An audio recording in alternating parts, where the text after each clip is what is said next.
Why do you say that, Father? You aren't afraid, are you? No, but I respect some of the superstitions of others. Often they are founded in fact.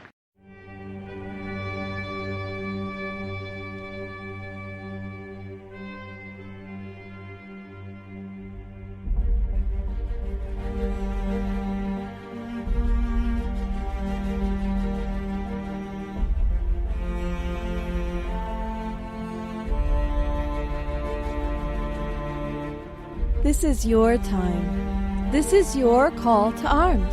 For the Cryptid Connection is your voice. I'm your host, Jennifer.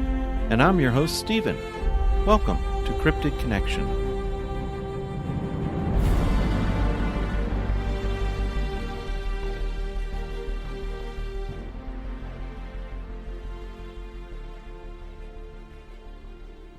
The Cryptid Connection podcast is brought to you by CryptidConnection.com, a website dedicated to you, one who has interest in all things cryptid and paranormal.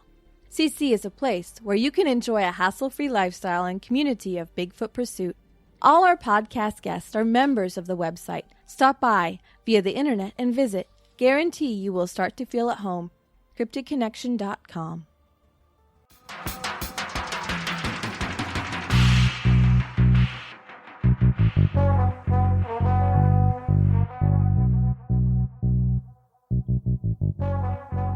Hey everybody, I want to invite everyone first off to go to cryptidconnection.com. There you'll be able to find on the blog entries the notes and everything that Shelly is going to refer to about my presentation that I made at Footstock. They are right there in the blog post, they're the most recent, and it says Footstock Audio for Dummies. With that said, we've got Shelly, Covington, Montana on tonight. Shelly has just given us probably the best interview of anyone we've had. I am really proud of this show, and I hope y'all enjoy it. So you're meeting Shelly in a very candid way, and I hope she warms your heart the way she warmed ours. Everybody, tonight we've got Shelly, Covington, Montana.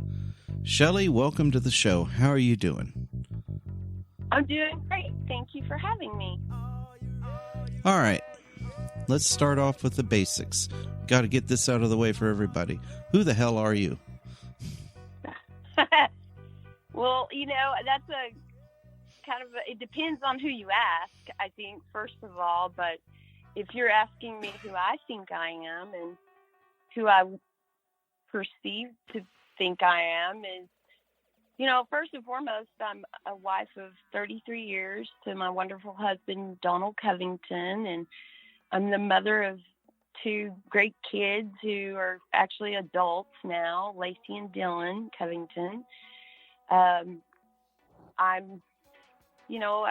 guess I'm a person that's lived a life that I'm blessed in the fact that I've got a good family and good friends. I'm still friends with people I was friends with when I was in high school, and I appreciate those types of friendships. And like I said, I got a good family. I think I'm a hard worker. The jobs I have had in my life, I've left on good terms. I'm always learning. I consider myself more of a student than anything, though I enjoy teaching where I feel that I'm have the ability to teach or something to teach if people want to learn specific things. There's a lot of things that I've done in my life as far as experiences. I struggle with ADD. I don't really talk about it much because I think it's kind of a faddish topic, but I know that I would get bored really easily throughout my life with starting new things and not finishing them. And I've worked real hard on that as an adult and trying to finish everything I start. I try to master everything I do. I feel great satisfaction in not just learning things, but trying to master them. I love the outdoors. That's my true passion. I think as a little girl, my dad called me Pigpen because I was always playing in the dirt and digging in the rocks. And I'm able to do that today, and it makes me very happy. I am an avid fisherman. I enjoy that immensely. I enjoy the hunt. I enjoy reading the topography of a lake or a body of water to figure out where the fish are. I enjoy the whole process of that. It gives me a lot of joy and calm feeling. I am a fossil hunter. I do that a lot. No matter where I'm at, I'm always looking for some specific rocks or fossils or artifacts. That's another thing I enjoy doing with my husband and friends. It's an easy hobby, and it's great here in Texas. We're very fortunate to have a lot of public lands that we can fossil hunt on. I think I'm a very critical person of not only myself, but probably others, which sometimes gets me in trouble. And I don't mean to be that way. It's just, I try not to, which I find I do a lot. I try not to put my expectations on others, but I think as human beings, we do that, without even thinking about it. I think I'm empathetic. I love people. I've got kind of I've been known to be a little bit on the, the side, if you'd say, and I don't really I don't want to be that person, but I think it's just a way of protecting myself. I've changed through the years, especially in the Bigfoot world, and came in very naive and friendly, and then here I am today, kind of jaded and always kind of had my guard up, but it's easily let down. I'm a loyal friend. I'm trustworthy. I'm an artist. That's my background. I went to college to be to get my degree in theatrical makeup and costume design. I didn't finish college because I wanted to, no matter what I do, like I said, I want to master everything I do. And there was no way I was going to go through college without making a 4.0. And I did, but I went to school late in my life, and my mind, it doesn't absorb information as well as a 20-year-old. So if you only had to study 2 hours a day, I needed to study 10 to retain the information. And that was just extremely difficult, not only on myself, but my family at the time. So I guess that's kind of a little bit of who I am, I guess you could say. You just threw a whole fish load of stuff out. We're going to dissect you. My work background is the cosmetic world. I'm a makeup artist by trade. I'm an art expert. I opened the first brow bar in all of North Texas. I am also a floral designer, and I taught a lot of classes on all of those when I was working. So, and I still do it, but I don't tell people about it. I'm a girly girl. Shelly, do you feel that your theatrical background has maybe benefited you in some way in the field work that you pursue at this time? Well, yeah. I mean, when I was little, it's full circle in that aspect. When I was little, I was in every play, and I just loved the whole idea of, I guess, make believe and being somebody you're not. Of course, that wasn't gonna get me anywhere in the eyes of a conservative Texas family. You you're not going to grow up to be an actor or an actress. And so I didn't really pursue that much, but I love the costumes and the makeup and those type of things. And I think what I find as far as that whole aspect of my life that I use today is that the details I see in everything I do is a little different, I think, than some people. I try to describe in when I was a makeup artist full time, this was the most important thing is I look at things. If I look at something, isn't that I see the whole picture. I'm looking at shadow, light, and lines. When I look at someone's face, I see features, but I'm looking at the shadows, the light, and the lines. My expertise in the field of cosmetics was to take somebody, especially women of age, and take 20 years off of them with just a few simple tricks.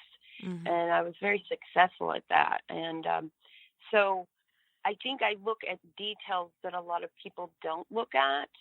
And I do think that benefits me in the field. I can see that. Okay. I want to go back some. Okay. First things first. The night we met, you were obviously happily married to Don. No one knows about Don. Would you please tell everybody a little bit about Don? I think he deserves a little bit of a stage here. Agreed. Oh, agreed. He is just, I don't know anybody that has ever met Don that doesn't not just like him. They just fall in love with him. I mean, bromances and all, he's just funny. He's super witty. He just comes up with the best lines and the funniest jokes. I think he's remembered every joke he's ever heard in his life. My kids tease him and tell him he's the funniest man he knows. He wants people to be comfortable. He used to be quite shy, and he's not so shy anymore, but he's that guy. I think we're a perfect balance because he likes being in the back of the room. He doesn't need to be on stage, and he loves to support me. I think I know that when I meet people that he's known for a while, they tell me that he talks a lot about me and what I do, and he's very proud of it. He enjoys, I think he enjoys watching me pursue this entity, and I think it makes him very proud that I'm a very strong woman. I mean, he obviously has confidence in me and our children. He always tells me he's never had to let me do anything because he's not my boss. But I leave for months on end going out into the wilderness, and he's used to it. He supports me, and I'm very fortunate that he's such a great man. But I've known him almost all my life, and nobody knows me better than he does. He tells me he loves me unconditionally. I can make mistakes, and that's okay. We've never had a curse word towards each other, even though I talk like a sailor. I admit that, and that's a fault, but I've never used that type of language towards him or at him. He's a fantastic father to our children. My parents love him more than they love me. That's what I like to say. He's just great. He's great to be around. He's supportive of everyone. If you get the chance to camp with him, he likes to be the camp cook and make sure that he has everything that anybody there would love to have. You know, if you're gluten-free, he's going to have gluten-free foods. If you're vegan, he's going to make sure you get something other than chips and salsa. You know, he wants to make sure everybody's comfortable and happy. He calls himself my mule. You know, he's always running around for me, especially at conferences and such. He takes great care of me. I think at a certain point in my life, I realized he was taking such great care of me that I was starting to get worried if I could take care of myself anymore or not. And that was kind of one of those things that also helped me decide to go out on my own. It wasn't that I didn't want him there. He just couldn't be there.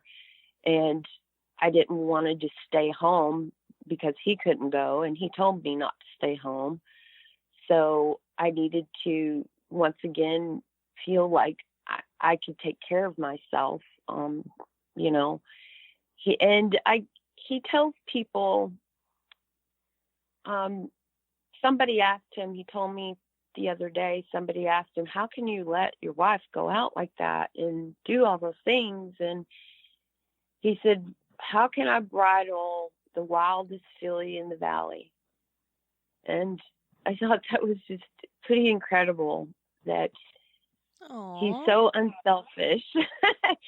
You know, he says these things, and I just look at him and I just tear up and I think, wow, you know, God blessed me with this man, and I'm not sure why. I don't know that I deserve it, but I'm surely grateful, and I tell him every day how much I love him and how much I appreciate him, and I think our friends do too.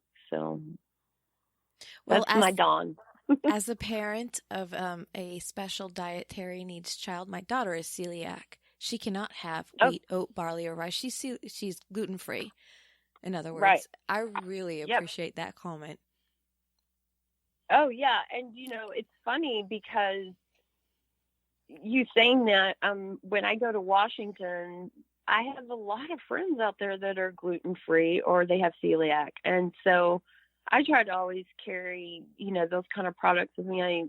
And I eat a lot of them anyway, you know, like gluten-free pancakes and tortillas, of course, and those kind of meals, because you just never know. And I never want to sit down to a meal and not be able to share what I have. And I know Dawn feels the same way with anyone around us. You know, if someone pops up in my camp that, you know, for the night, I want to be able to feed them as well. So I totally get it, you know, but yeah, I find that a lot of people in the Pacific Northwest are gluten-free or vegan, and whereas here in Texas, not so much. Mm-hmm. Well, I tell you what, I think when the time comes that we camp with Dawn at some point, I'm going to have a cage match with this man. I'm the one that always cooks. I'm the one that wants to do that. We're going to have to settle this. Well, I guarantee he'll let you. I mean, he won't stand in your way, I promise. No, I'm teasing. I'm teasing. I know. I'm just dang it. Dawn does what I do. Yeah. Well, and you know what? That's fantastic because, I mean, I appreciate no matter who it is, you know, that wants to cook. So more power to you.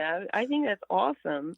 You know, I enjoy cooking too, but hey, it's great. I mean, nothing better than good food when you're in the fields with people. You know, sitting around a campfire, having some good food I don't know, there's something wonderful about it. There really is. It's a camaraderie kind of relationship where you can get to know somebody around a plate of good food. I like to consider myself a sous chef sometimes to Stephen, but his skills on the campfire, I can't match. I'm the same way. I'm like that with Dawn. So when I used to catch a lot more fish than I do now, but we would take crappie to some of our outings if there were going to be quite a few people, and we would feed everybody fried crappie, which Don is the best at cooking crappies. Oh, good at it. And so I was his sous chef if he would let me, Sometimes, people doing whatever they're doing and they know they have their routine, you actually can get in their way. So I know when he needs me and I know when I'm getting in his way. So I just kind of let him do his thing, and he's really good at it. He's really good at breakfast too. So if you want pancakes and eggs and biscuits and gravy and all that stuff, Don's your man. Okay. And he's just good at everything, though. Don is just good at everything. He's that guy that I could say, hey, look, I need to figure out how to do this and build this. I need, whatever it may be. And he had went to school. When he went to school, his plans were to become, he wanted to become an architect. And so he would draft plans for buildings and things like that. And matter of fact, he built World War II birds, quarter scale model World War II birds that could do everything from dropping bombs to shooting rockets.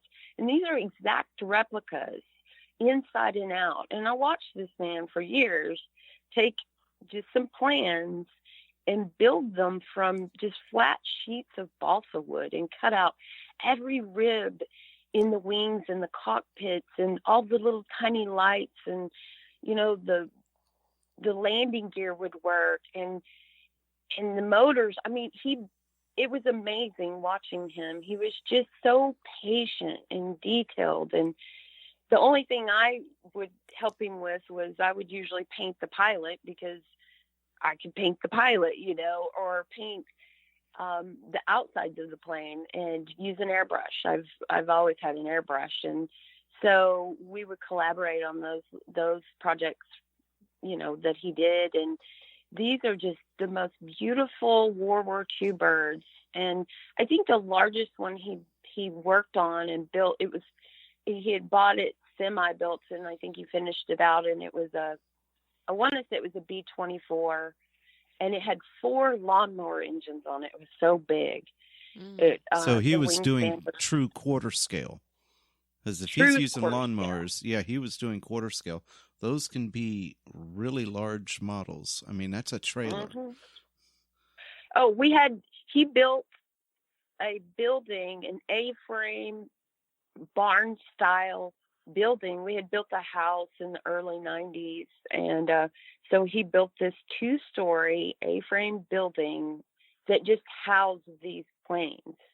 And he had also created this lift out of a garage door opener in the center of this building, where he could put the plane on this lift. It would lift the planes to the 2nd story and then slide them over and then drop them down easily wherever he needed them. And it was beautiful. It was such a beautiful, and he built this building all by himself. My dad had to come out one day and help him put up the walls, I think, and lift the walls. And but Don built it from the ground up. He grew up very poor, and his parents were quite older. His father was quite older when he was born, and by the time he was, I think, 10 or 12 years old, Don was able to build a building from the foundation up through the guidance of his father. And I know of a building right now that's still standing that Don built, and I think he was about 13 or 14 years old. And, he's just extremely smart and witty and just full of great knowledge. If you ever want to sit and talk about history and the true history, of why things happened in the war and who did this and when it happened and what caused that, and he can sit and talk to you for hours. I enjoy listening to my husband talk about history and stories that, we've been married. We've been together for, known each other for over 40 years, and I'm still always hearing new things about something, in history or in his history, and funny stories about his life and how he grew up. And his father was hilarious. I never met him, but he really molded Don into an exceptional man and a giving, true, good human being, a really good human being. I've got to hang out with Don. That's all there is to it. You do. Shelly, let's go back to the beginning a little bit. I know you got involved in this because of Don's sighting. When you got involved, can you talk about the evolution that you went through? How did you go from complete newbie who probably didn't know anything other than watching In Search Of or something like that? How did you go from that point to being honestly a nationally recognized figure in the Bigfoot community? What's happened? What's helped you evolve? And how have your beliefs changed over that time period? Okay. So, well, I don't know that I'm nationally recognized. It's really hard for me to swallow when people talk like that. I feel like I'm just a normal lady. I'm a little crazy.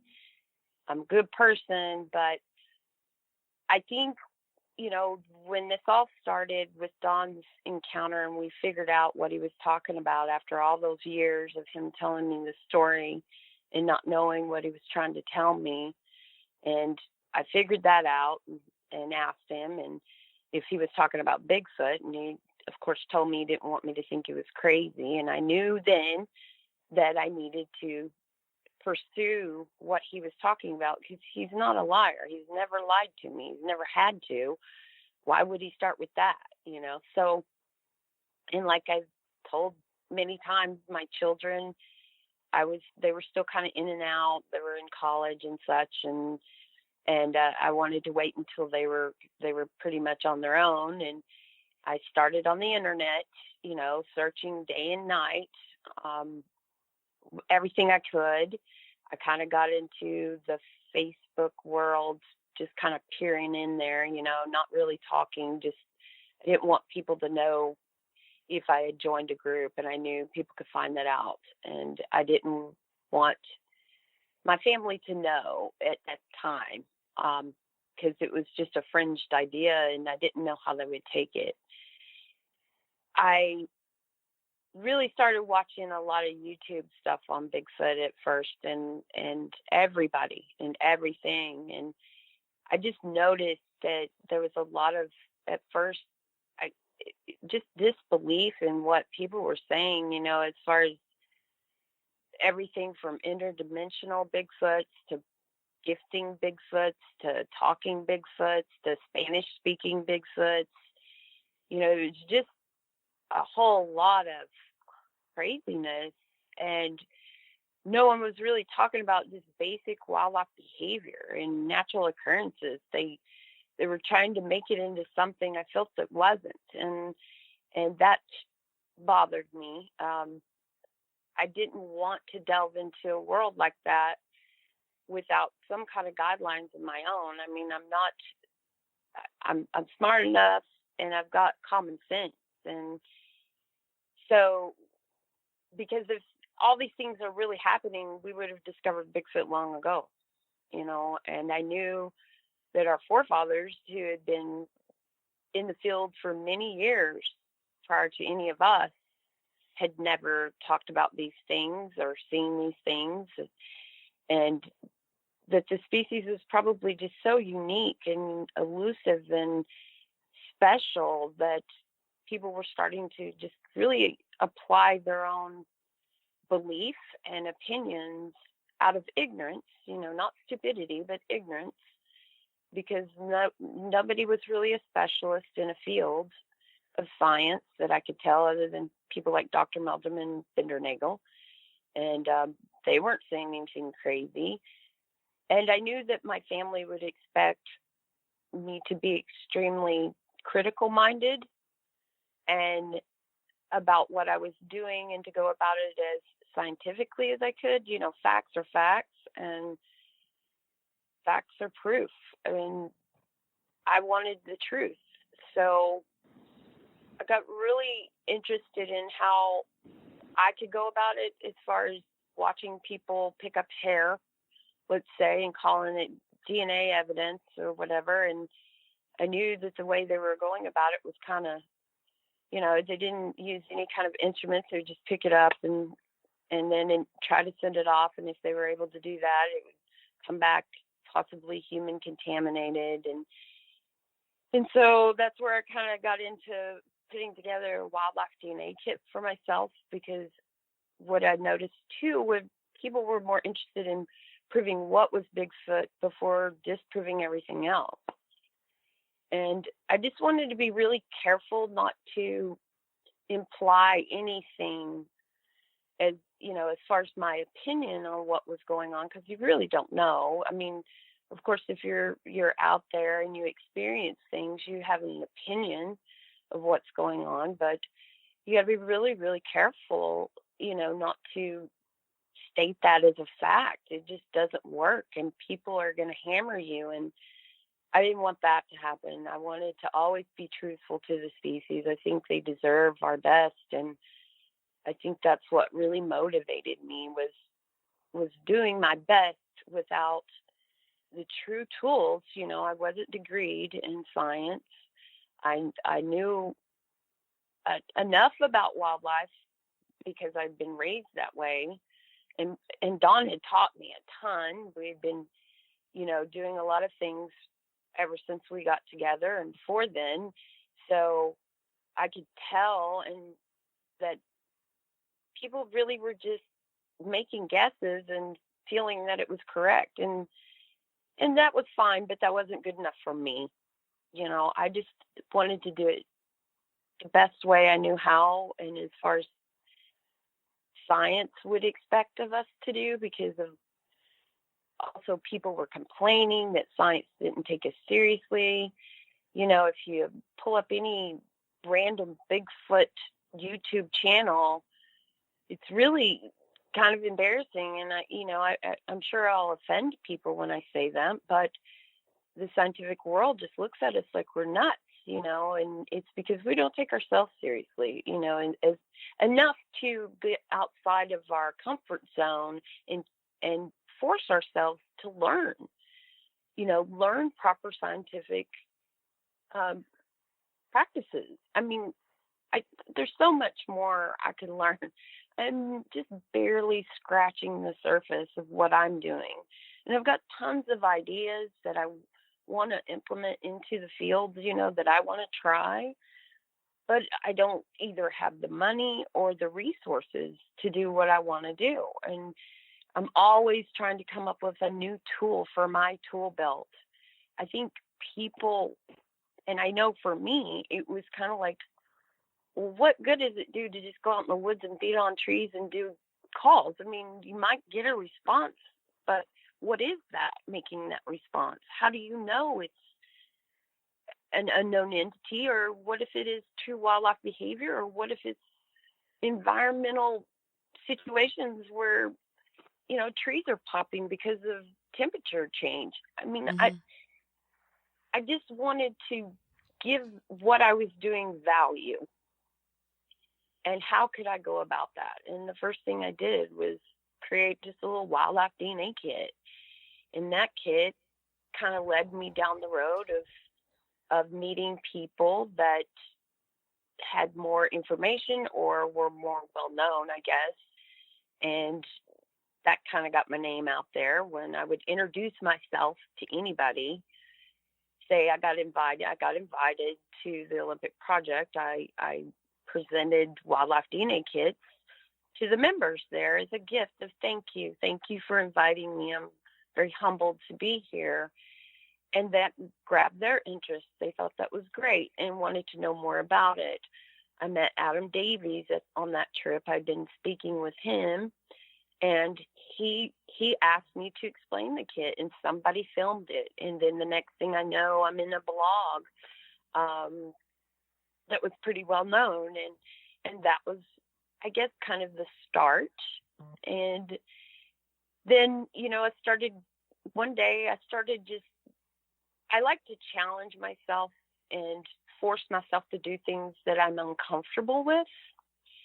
I think it's healthy, and it makes me, it just makes me a more well-rounded person. I mean, how can I speak on things if I'm not willing to try them? So I got into the Facebook Bigfoot world. I finally joined a few groups, and when people would make weird comments about things like horse's hair being braided, I would just pop in and just be as nice as I could and just explain why horses' hair looks braided, and about, horses licking each other's backs in the time of stress or the wind blowing, just some factual stuff that I knew about and felt confident saying. And the next thing I know, I'm being asked to host a new radio show, which I was floored. I was like, why would anybody want to hear me, And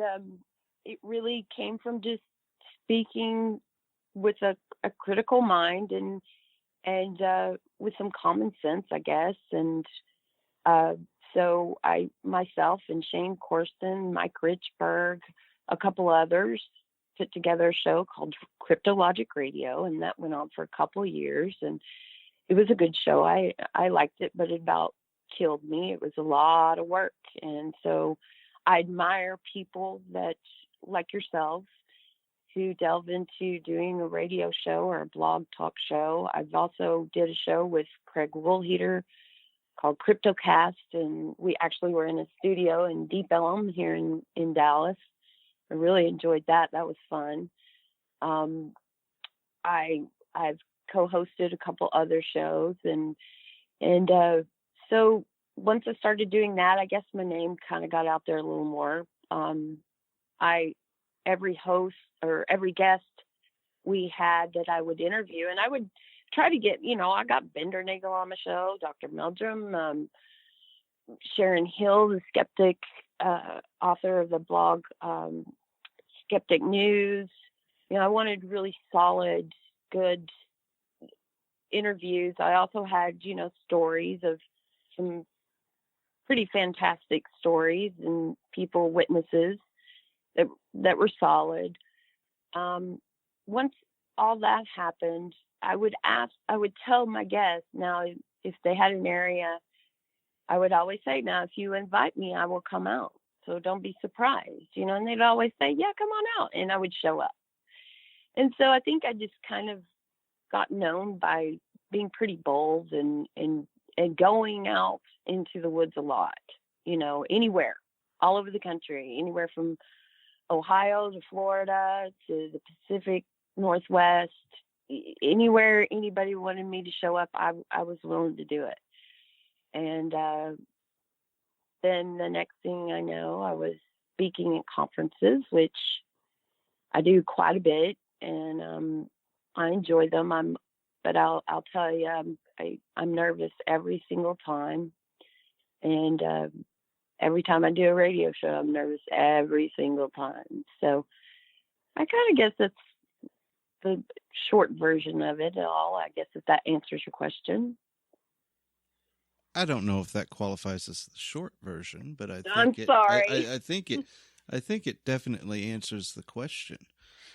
That actually brought something else up that I was thinking of while you were describing your metamorphosis into the Bigfoot culture. I think one unheard of tool that you didn't mention was time. It sounds like you have spent a lot of time out there learning and educating yourself in the nature aspect. Just as an experiment recently here, I had a friend of mine who had been posting little videos of him on his tree stand. He's not involved in the Bigfoot culture. He's a hunter up north, and he'd post really interesting, hey, look, I saw an otter today walk by and there's no water near us. That's really interesting. So I posted, I said, hey, did you hear anything weird while you're out there or see anything odd? And he came up with, well, I've never seen this before. He saw two turkeys come face to face, two toms, and they circled each other. They clearly walked in a big circle. around each other, looked at each other, and each went off the opposite way they had come. He said that was the oddest thing. So if you don't spend the time out there, you're not going to learn anything about nature. Exactly. I completely 1000% agree. And yeah, it's been a whole heck of a lot of time out there. And it can be extremely monotonous too. I mean, Texas, we're very, very fortunate in this region. The woods are alive here. I mean,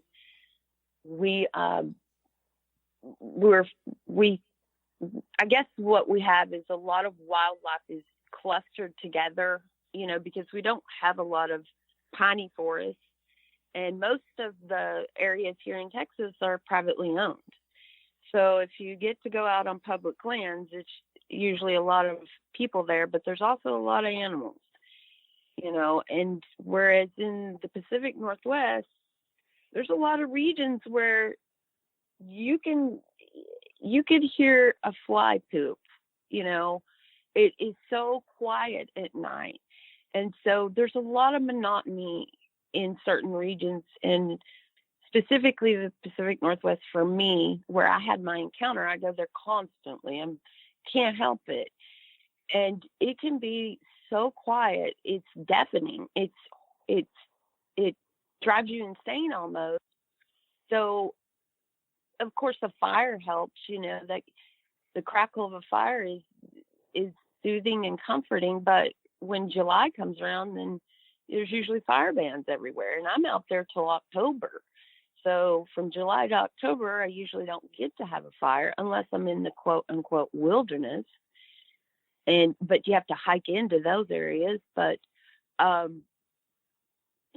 so I learned to play the ukulele. That was one of the things to help me with the monotony. And like you said, yeah, you won't learn anything really if you're not sitting out there and observing. I tell people, when you go in the woods, and I think a lot of people know this, but it's like throwing a pebble in a pond. All the little waves that come off that pebble go on and on and on and on and on. And I consider myself that pebble. You can't go slow enough when you enter the woods.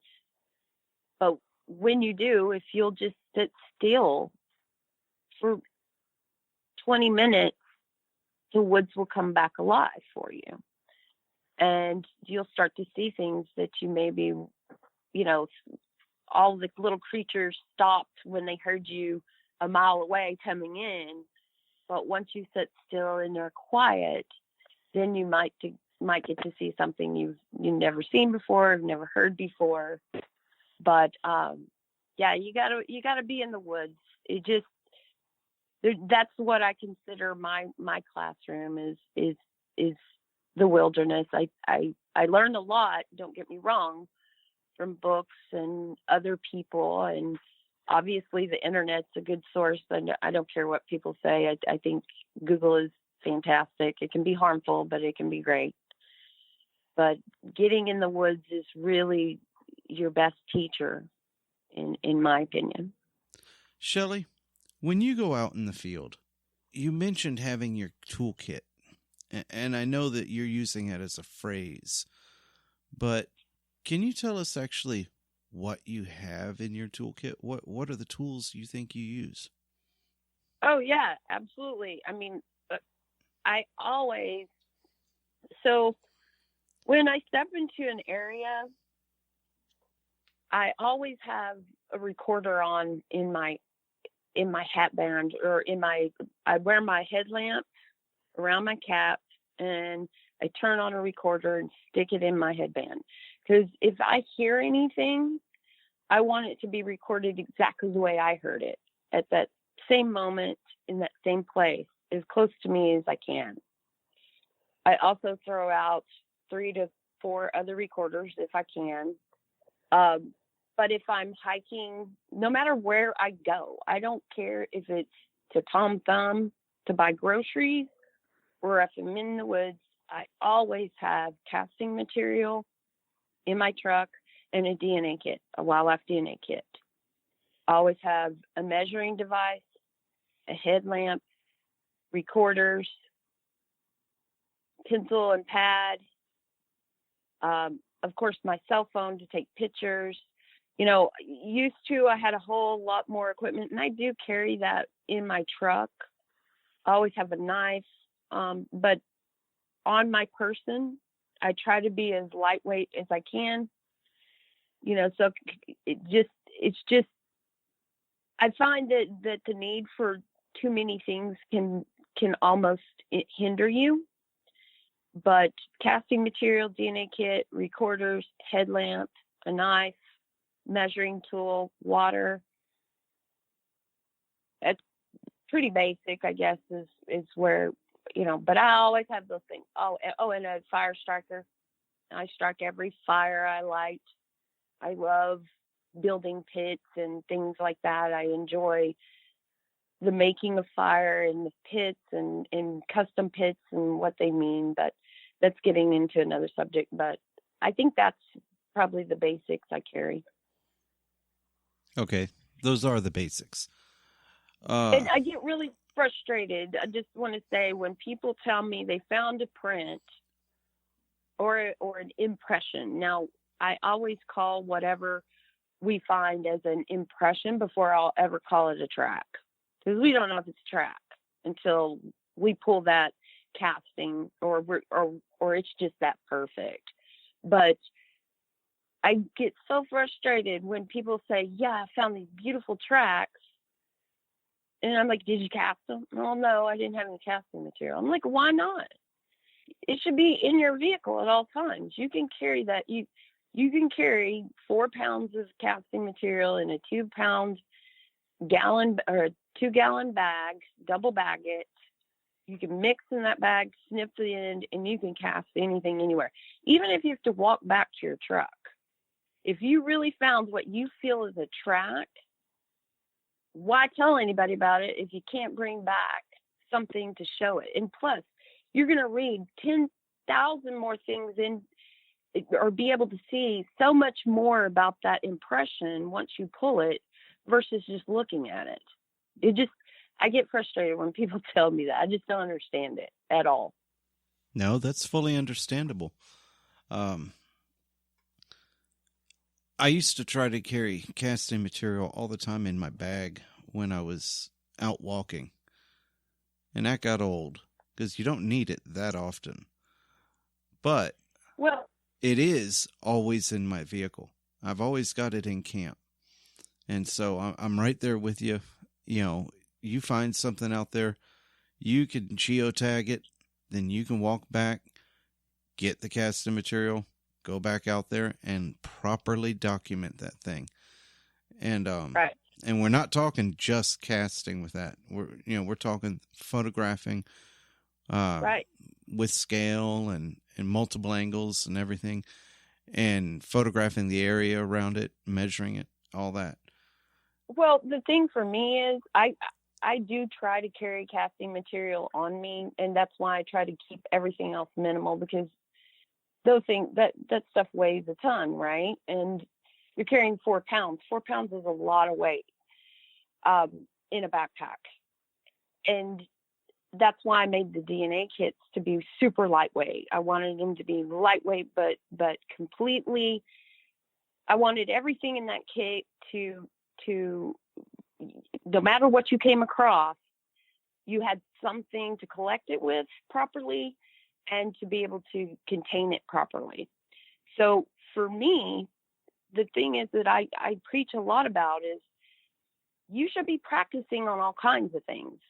You shouldn't just pour a cast of an impression that you are, you feel, oh, this is a track. This is a track of a Bigfoot. You should be practicing on anything, your own footprints, coyotes, bear, whatever you can find, because it's a learning tool. That's going to help. You're going to start to learn about gait. You're going to start to see, when you start looking at things like the trail width of a game trail, you can tell what kind of game goes down that trail just by the width of that trail. If it's skinny as heck, it's probably not going to have bear on it. It's probably primarily small rodents and smaller animals and deer.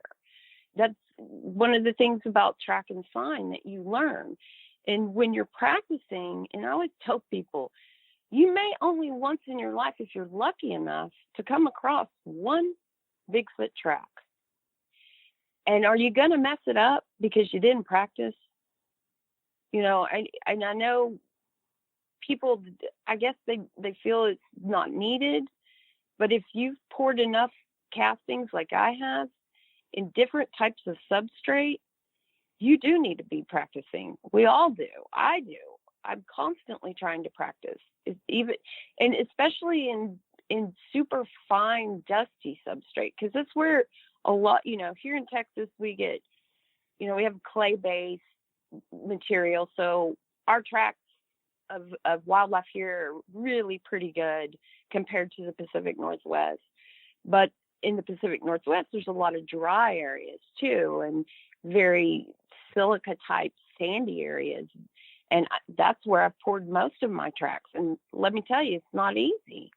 And you don't want to mess it up. So I encourage people, carry your casting material, because number one, it's good for you. It puts some extra weight for you to walk around with, and it's good for our bodies. Number two, you get in that practice and you start, you know, you start falling into knowing exactly what you're going to do and how you're going to do it. I practice with my DNA kit all the time. I'm always looking for hair, any kind of hair. I don't care what kind of hair it is, but I practice. I feel it's important for me to do, so that one time I really get something important, I know I'll be doing it correctly, whether it's casting or pulling DNA. So, sorry, I just kind of went on my soapbox. No, that's okay. That's okay. No, you go right ahead. That's what you're here for. All right. Like I said, you've got the basic minimal toolkit. Things I did not hear were any kind of night vision or thermal. And I know you use thermal. Yes. I forgot. Yeah, my little thermal's in there. And right now I'm in the process of trying to buy a really nice one, a top of the line, but you know, bills get in the way. So, but yes, I do carry a thermal. I carry the little Scout, TK Scout, I think it's called, you know, the little $600 guy. And, right. And it works fine. You know, I mean, I'm adamant as well about that thermal. When you're using a thermal and doing night walks, if you see something, and I know some people will disagree with me on this, but of course I don't go on night walks all by myself. I just think that's irresponsible. And, you know, I can't see in the dark like some people can. I'm afraid I'm going to fall on a snag and hurt myself, and then I'd be in trouble. But when we go out, if I go out with someone else and we do a night walk and we see something that looks like a heat signature, if we can't identify it as a specific animal, say a raccoon or whatever, or deer, one of us holds that thermal on that entity and the other one walks towards it. Because if it's a living entity, it's going to get up and move. And I seriously doubt it's going to come at me. So I never do that. Oh, look, let's take thermal and video. And I also practice with my thermal. That's the other thing. I use one eye, the same eye, all the time, your weakest eye, which is my left eye. I continually practice my finger placement for recording and pictures. Because once again, people get in that situation where they see something that they think they need to record and they're fumbling around. So I'm always practicing that as well. I have Don walk around in the dark, and I, you know, use the thermal on him and get him to hide in different locations, or in the fog. You know, the fog's really bad when it comes to thermal. And so I practice with that as well. So yes, I do carry a thermal. I don't I have night vision. I don't really like it at all. I don't know why. It just doesn't do it for me. So I don't carry that so much. My experience with night vision is it's almost useless inside the brush because especially if you've got a cheaper version of night vision, it has to have some sort of an illuminator. All you see is the foliage closest to you. And so night vision's great in an open area, but not in close quarters. Right. Thermal, I'm just really happy to hear you say the exact things I preach. Well, good. Yeah. I've gotten in trouble before with other locally well-known researchers because I'll talk about things like, well, here's your dominant eye and here's your weak eye. And I always use my weak eye because my dominant eye, I can still keep, acclimated to the dark. Exactly. And the thing that always bothers me is people who use the open-faced screens, the handheld thermal, the little guns or something like that, or even the cell phone, the Seeks or whatever. I just don't even want to go in the woods with them because they those drive just me crazy. Yeah, because all they do is they blind everybody else around them. Right. And so, but it's hard to keep it on one eye. You keep that one eye going and you keep your other eye protected. That takes discipline. That actually, it's a hard habit to get into. And it's one at least for me, I have to constantly reinforce because I am practice. Yeah, just like you were talking about, practice and knowing the buttons and things like that, because I will switch hands. And I'll switch hands, but I'll stay on the same eye. But I've got to be able to use those buttons with either finger, with either hand. And so exactly. But yeah, that's one thing I'm really big about is light discipline. Trying to be dark as much as you can be. Trying to be not noticeable, God bless Logan, but he goes like a bull through the woods at night. And I'm just like, dude, quiet down, calm down, a lot of young men do. I mean, and that's not to be, I'm not trying to, talk about anybody. I'm just saying that I've noticed the same thing, and it's usually the younger, more, they're just excited. They're ready to go, and I get it. And sometimes that's a valuable, I've tried different things every night, sitting in one spot, being still and quiet, or sitting in one spot with no light, no fire, and being really loud. That's how I had my encounter. And then busting through the forest, being really loud, like bring attention.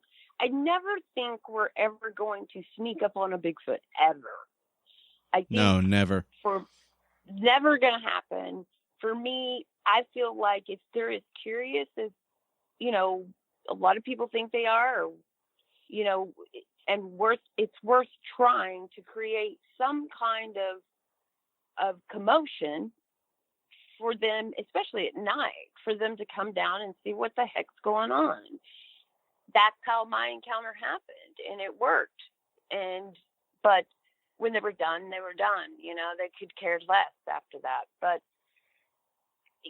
different techniques every day until something works. Of course, I've gone now 4 years and nothing else has worked. I've had no significant, maybe there's been something, here and there, and others believe, that was a Bigfoot. Well, it just doesn't work for me. I have friends that believe that we shouldn't ever use white light in camp, ever. No white light. And I didn't have a problem with that, but it's hard. And now I think back about all these encounters and stories, and I've never heard of anybody that was trying to do something in the dark without white light and had a Bigfoot encounter and never knew Bigfoot even existed. I mean, how many, most people that have those encounters that never even thought about it were sitting by a campfire or doing whatever they did and not even thinking about whether they have white light or red light or no light. They were just being campers. And so I'm always trying to figure out different things to try in those situations. So you're right. The guys just bust through the forest and are always on the go. And sometimes that may work. I don't know. I don't know that they're going to run into a Bigfoot. I think they're going to probably, move them away from them. But who knows? But, yeah, that's kind of one of the reasons, too. I like to be more on my own. I don't have to deal. I can do exactly what I want to do, the way I want to do it, and I don't have to discuss with others how we should be doing things. And I feel like I'm more vulnerable that way. I would feel like something might want to approach me if I'm all by myself instead of multiple people that they can't keep up with. If you got a bunch of ants running around, you're not going to be able to keep up with where all those ants are.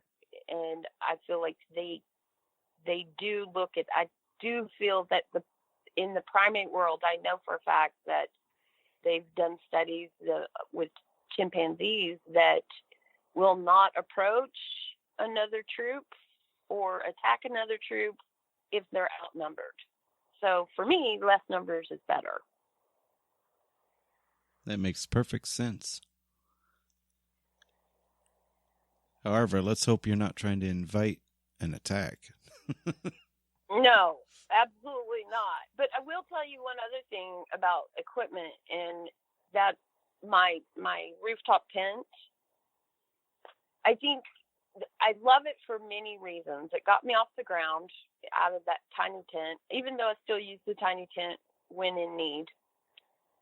But the rooftop tent, number one, I'm 7 feet off the ground, so I feel much safer from everything. If anything tries to come up that ladder, I feel it. It's comfortable as well. But what I love about it that I never expected until I got it and started testing it, exploring with it, is it has 2 ports out of the top of the tent, 2 windows that I can fully open, and then large windows and a door on all 4 sides. I can open those top ports and stand out of it and FLIR from that position, which is way better than trying to FLIR at ground level. I can see so much more. I'm not dealing with all the underbrush. I can see much further through the forest.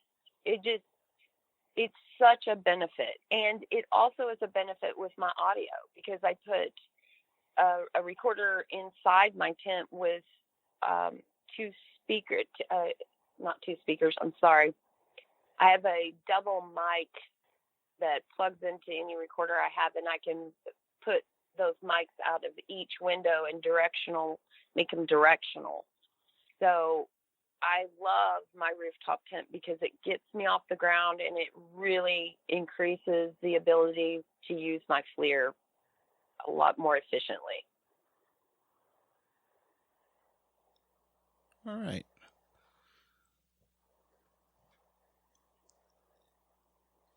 I'm laughing over here. Oh. I'm laughing over here because Stephen does not do windows. When we have the tent up, they pretty much remain zipped up the entire time. And I'm an open window all the way, so I think it's funny. I get it. I totally get it. I had a girlfriend that came out with me, and I'd never taken her bigfooting, but she lives in Washington, and she wanted to go. And I said, okay, well, we'll go a couple places. And so I left the door open. Well, I left the screen intact, but I raised the flap, and she was like, it scared her so bad. She said, I'm not looking out the window if when I hear anything, I'm not looking out. I said, you'll look out. You'll look out. So, I get it. And actually, when it's really cold, what I'll do is I zip up everything except for, I'm very fanatic about opening each window just enough to put my FLIR out of it in case I do hear something outside my tent, because if you unzip the window to look out, they're going to run off, whatever it is. And what are we there for? We're there to get some kind of data. You've got to lay there and let it happen. But you also want to catch it on FLIR and on audio. And in my second encounter where I had the rocks thrown at me, I was so tired I forgot to put my flaps up, which was the only time I'd ever done that. And to this day, it drives me insane. And I don't know if that was intentionally. Like, I don't know that what happened to me would have happened if my flaps were up, I'll say. So I get it. I totally during get your it. encounter, well, during that you're talking about that time that something was throwing rocks and sticks and stuff at that tree right next to you. Am I correct? Yes. Okay. Yes. And you had your windows open on the tent and you were in your ground tent. Am I correct?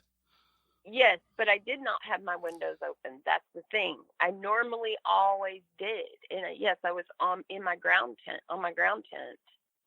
and I didn't open those flaps because I was so tired. We had traveled all day, and had been up all night the night before on a 8-mile hike we did up and down the Pacific coast, waiting to see if anything would come out of the forest onto the beach.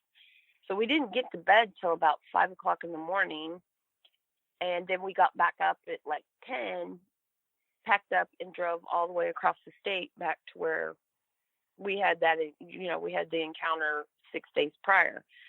I just cleared the ground as best I could, pitched my tent and slept in my clothes. And normally I would raise the flaps so I could see out, so I wouldn't have to move.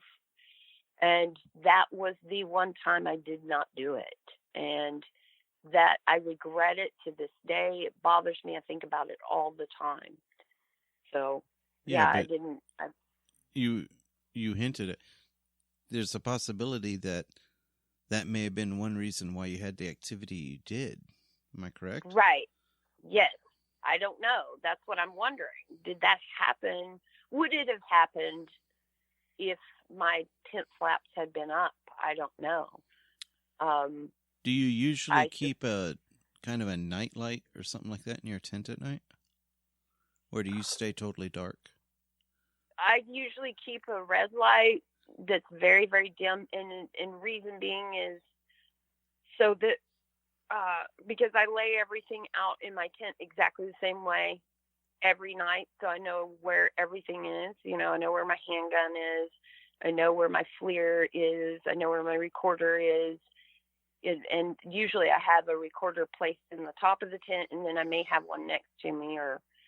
But my water bottle, my funnel to go to the bathroom, I have everything laid exactly in the same spot all the time. But I do keep a little, like that light you had given me, the one that slides open? Yes. I've got a couple of those, and I've got one that's red that I keep cracked just enough to where I can see what's going on inside the tent. Not, you can't really even see it glowing outside my tent. Okay. So, but yeah, and then, or if I don't have that on, if I'm out of those batteries or whatever, I'll keep a little tiny cheapy headlamp on my cap lit, just so I can, really honestly, so I can grab my FLIR or my gun, Okay. Even though I know exactly where it is, I want a little light. And then, to be honest with you, a lot of times when I'm out there by myself, I've had quite a few nightmares where I've woke up thinking that Bigfoot was looking in on me, and I jump, and I look up and I see it, and then I realize, oh, you're dreaming, So I don't know that people think if I'm really brave or if I'm not, but I have fear too. I mean, I'm going out looking for a big hairy monster. I mean, and then there could be bear or anything else come around, or people. So yeah, I'm cautious. I try to be very cautious and not make silly mistakes and be careful. I know my family worries about me. My mom tells me all the time she worries about me. My husband worries about me. I'm sure my kids do too. But yeah, keep a little light here and there. And but I place everything exactly in the same spot. Once again, like I was talking about everything else, you got to practice. And if everything is done the same way over and over, if when you step out of your car, you turn on that recorder. If you talk to your recorder and put your time stamp on it and your date and your location, your barometric pressure or temp or whatever it is, you do those things continuously over and over and over. You practice pouring your casting material and any kind of impression you can find. I mean, you've got to practice, be mentally disciplined, as you were saying, and just really devoted to what you're doing. I think it becomes it becomes second nature. Your mind's eye starts to see things in a way that will help when you start to see things that aren't quite right or out of place, or sounds. I think my hearing becomes extremely, especially when I'm on my own. My vision's not great, but my hearing becomes incredible. And I can hear the slightest little snap, 10 feet away, but I'm not sitting there thinking it's Bigfoot because I'm by myself and I better be rationally thinking about things, rational minded. And so I practice that as well, is just listening and trying to decipher a tree fall or a cracking cottonwood that sounds like pterodactyls in the woods. I mean, I've seen grown men literally cry hearing noises that I knew was just a tree rubbing up against another tree, so, and I don't want to scare myself. I completely can relate to that. I've cried many times in the woods. No. I've cried a lot too, but not because I was scared, of a noise. Yeah, yeah. Shelly, you've spent a lot of time out in that field, and you've done a lot of stuff out there. I want to hear something different, something you haven't done or told before in an interview. Is there anything about those woods out there or anything like that that that you're pretty sure 99% of the people out there don't know? Is there anything you're sure but that may be unique to you? About the woods? Tell us something that's true about nature that almost nobody agrees with you on. Yeah, do you have anything like that? Oh, nobody agrees with me on. There's a lot of stuff nobody agrees with me on. Well, let's see. 99% of the time, most things are misidentified.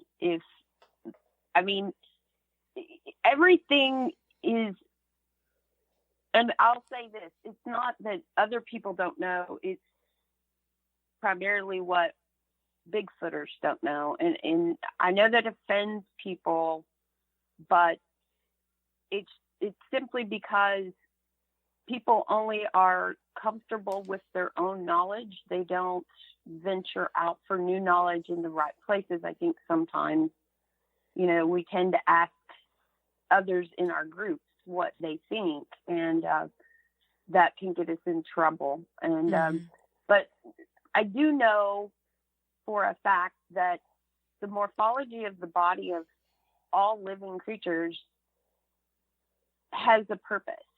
I mean, if you look at, like, let's just say deer, their eyes are on the sides of their heads because they're prey. And I know a lot of people know that. But my point is,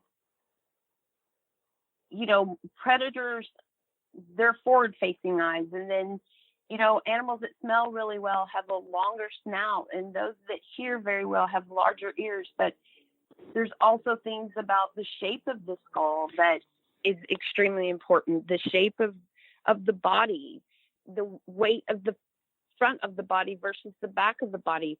It all has a specific purpose, and everything is connected. If you took one entity out, and we know this is a fact, if you take an entity out of the circle of life, then it affects everything else down the road. If you remove rodents from an area, you're going to see a lot of other species die off or not leave the area. You're not going to see coyotes. You're not going to see bobcats. And it affects everything. And I don't think people really look into the morphology of animals and why they're built the way they're built and what they do and what their purpose is. And I know that is fact, and I know everybody jumps to assumptions a lot because they just don't know or don't care. And it's about the emotional driven need to have an experience versus what really is going on out there. And I get, I get into conflict with folks, not that I sit and argue, which I have, but it doesn't do any good, but if I disagree, then I'm labeled as, hard to deal with versus someone that might actually have some value to what I'm saying. And it's not because I'm just being a jerk. It's because I've really tried to educate myself through people that actually are experts in that field. And what I do believe is 99% of what we think is Bigfoot really is either wildlife behavior, humans, or natural occurrences. It just is. I mean, I don't think there's Bigfoot running around all over the place and everybody having an encounter every time they go out, and that, I was looking at something about peanut butter and peanut butter jars and the lid was off. And it's like, well, raccoons can do that. They can literally unscrew a jar lid, but they don't give those little guys any credit, which is really brilliant. It's, when you really start to study these things, you learn so much more than you ever thought you would. And it just helps you, for me, it helps me stay on the right track. And I feel like that to me is really the most important thing in what I'm doing, is making sure that I'm discounting everything else before I ever assume Bigfoot. And I don't see a lot of people do that, even though they say they do. I still feel like unless you see something actually doing the activity you're claiming is Bigfoot and you see Bigfoot do it, you can't say that. It just is unfair. I think that's the one thing I know. I know that. I know we as a community are very ignorant in what we think we know, and we're very quick to believe we're right all the time. And I try to be humble about it. I'm always interested in what someone has to offer and teach me, whether it's a good thing or a bad thing, or I'm always open to learning. But it's usually just somebody's, I guess, just they want to be right, and I get that. There's no rules to this game, as far as I can see. In most people's eyes, it's the more outlandish and crazy stuff is, the better. To most people. I've not seen it in person, but I have seen videos many times of raccoons opening jars. Raccoons can do that all the time, and they'll run off with the food, and the jar lid's just sat right there. It's amazing how tender and gentle a raccoon can be, and purposeful. Do you remember the camping trip that we took, Stephen, one time, and we fed a raccoon a bag of potato chips because the thing kept coming up and begging? He would look at us and ask for another potato chip. It was the cutest thing ever. That raccoon might as well have been a house cat. He was tamed, yes. Yeah. Oh, yeah. I was cleaning fish, and I have a video of it. I was all by myself, and it was dark, and I was at a cleaning station in an area where I fish, and I'm just going about my business. Nobody's there but me. It's dark. I've got a lit cleaning station that's in a state park. And out of the corner of my eye, I see movement, and there's Mr. Raccoon begging for, a fish carcass, and basically just kind of stood up on his back legs like, hey, I'm here. You going to feed me? So, yeah, they're extremely brilliant little creatures. And the thing I love about raccoons is everybody thinks they wash their food. They're not really washing their food. They really, all of their sensory, their fingertips and their hands really are where they are most sensitive, and they put their food in water to tell if it's edible. So we think they're washing their food, but really they're not. And also, raccoons do not have saliva glands. So they need that water on the food to help them with digestion. Now, I did not know that. That is interesting. Yeah. And that goes back into your whole cyber tracker training and everything else, is to know habits like that. Exactly. When you talk about tracking and what it really means, it's about reading a story. You're looking at everything that's left its mark, the way the grass is laying down, the way the grass, let's say, was cut by an animal that ate it. You can tell the difference between an ungulate or a deer that ate a blade of grass versus a rabbit, because deer don't have an upper teeth. They have a hard bone plate up there, and they rip the grass, versus a rabbit has incisors that, that will literally slice at a 45-degree angle. I mean, there's so many stories. You can tell who cracked that nut by the way that nut was cracked. And that is what tracking is. It's about reading sign and spore and trying to figure out the story behind what they're looking at, versus it be humans all the way down to insects. I've had to look at tracks and tell if it was a grasshopper versus a walking stick, and it's very intimidating. But once your mind's eye starts looking at those kind of details, I truly feel that that's going to help me. That's another tool in my Sasquatch tool belt. It's going to help me start to read what is natural wildlife behavior versus what is different and undocumented or never has been seen. And that doesn't mean it's Bigfoot. That could also mean it's a new behavior that creature in that area had to adapt to. We see videos all the time of animals doing things that we never knew they did. And we're never going to know everything. But I think learning that, the wildlife behavior in general and the morphology of an animal, looking at, say, canids versus felids and how they kill. We all know that cats and all felids have retractable claws.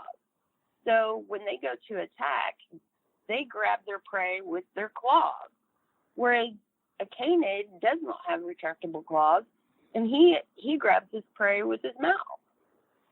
Those things are extremely significant and important when you're looking at kills, and I think that's one of the areas I really want to get really good at and better at and focus a lot on, because I don't know how many times I've seen people look at a kill of a deer or any kind of animal and automatically jump to Bigfoot because it's not something they recognize. Well, first of all, you got to also understand every animal kills a certain way, but that doesn't mean that kill was just taken down by one animal and fed, one animal fed off of it. It could be many species that fed off that animal. So there's, it's like being an investigator on a crime scene, and it's super interesting. Things like cats will shear off the fur or the hair of their kill so that they can bite through the skin, but they'll literally take that fur or hair and ball it up and push it aside. Grizzly bears have been known to rip the hide off of an elk all the way up to the head and off the body and then fold it up neatly and put it aside. How many people would you say, know that would go, wow, nothing folds up, the hide of an elk and puts it aside? That has to be a Bigfoot, So for me, and just for my research, I really want to focus on animal behavior through tracking and sign. I think it can do nothing but help me, and it also helps me with discovery of new behavior in any kind of wildlife. You just never know. And I would love to be a part of that. So that's, I really feel if we could I almost want to get a group of people that want to be certified in track and sign, and then makes them into like a track and sign certified tracker Bigfoot group, where you are certified, you have credibility of something to where, and you can't be in the group unless you're certified. I mean, that's when it starts to get interesting. These people are on the same standards and the same like-minded ideas. And once you really delve into that world, you don't want to go back. You feel so empowered by the knowledge. And the cool thing is you don't have to be super educated. I mean, as far as, book educated, you don't even have to know how to read. But if you are diligent about learning about true wildlife behavior, track and sign is a place you would love. It's given me so many great ideas, and just I feel so fulfilled. And I just know that this is going to be a part of my life forever. And I enjoy it. I enjoy teaching what little tiny itty bitty bit of information I know. I don't know hardly anything, but I always find it just fascinating and just super cool, and it excites me. I feel like I've got something to work with now, that's really going to help me out. I think that's when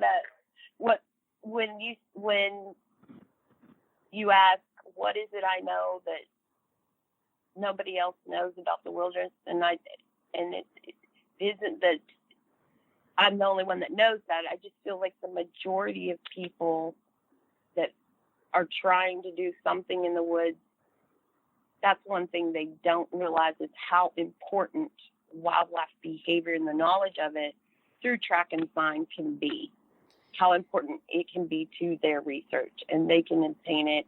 If I can do it, they can do it. I'm not special. I just had a passion for it, and you do have to have a passion for it. It is not easy. It's hard, but it's awesome stuff. It's great stuff. And then you asked me about, was it the weirdest, what I've tried in the woods or something like that? The weirdest thing I tried? I hinted at it, but I hadn't directly addressed it yet. But now that you bring it up, I want to know, these are two separate questions. Okay. First off, what was the weirdest thing you've had happen in the woods to you? And then the second thing is going to be, what was the dumbest thing you've done in the woods? Okay. Okay, the weirdest thing I've had happen to me in the woods. There's a few of them. Let's see, the weirdest thing, I think, I came across a naked man laying in the woods with his backpack on. That was really weird. And that was actually not on a Bigfoot adventure. It was kind of local, but that was really weird. It creeped me out. And the guy got up and ran off, basically. He didn't even give me time to react. He just jolted out of there. But that was very strange. And he shouldn't have been where he was. It just was, I don't know what he was doing. But he had a backpack on and tennis shoes. That was very strange. Here in Texas. And the other weirdest thing, I think, with Bigfoot, when I've been on a Bigfoot adventure or research or whatever you want to call it, was the day of my encounter, when I actually saw it earlier in that day. We had gotten this very strange call that was coming from over the berm, kind of a ridged berm behind us down in the meadow towards the lake. And it was just this screaming call that almost sounded like just a bird, off in the distance. But it went on and on and on. And I want to say it went on for a few hours. And at first we just thought it was a bird, like I said, but eventually we figured out it wasn't moving. It wasn't leaving where it was. So the gentleman that was with me and another gentleman, two gentlemen that were with me, decided, let's go find out. And they jump up and start running towards this sound. And I follow suit.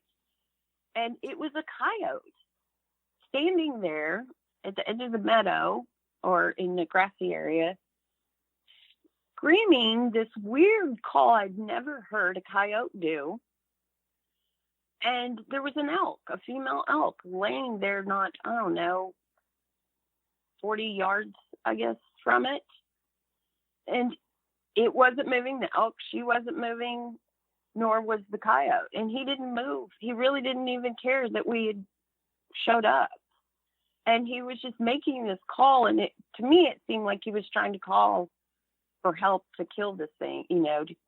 She was obviously, there was something wrong for her to just lay there. And that was in the middle of the day. And we eventually, I think the coyote eventually left and we went back. But that was very strange. I'd never seen that or heard of that. And the call was, I thought I'd heard all coyote calls, and it almost sounded like a fox, those cries that they do, those wow.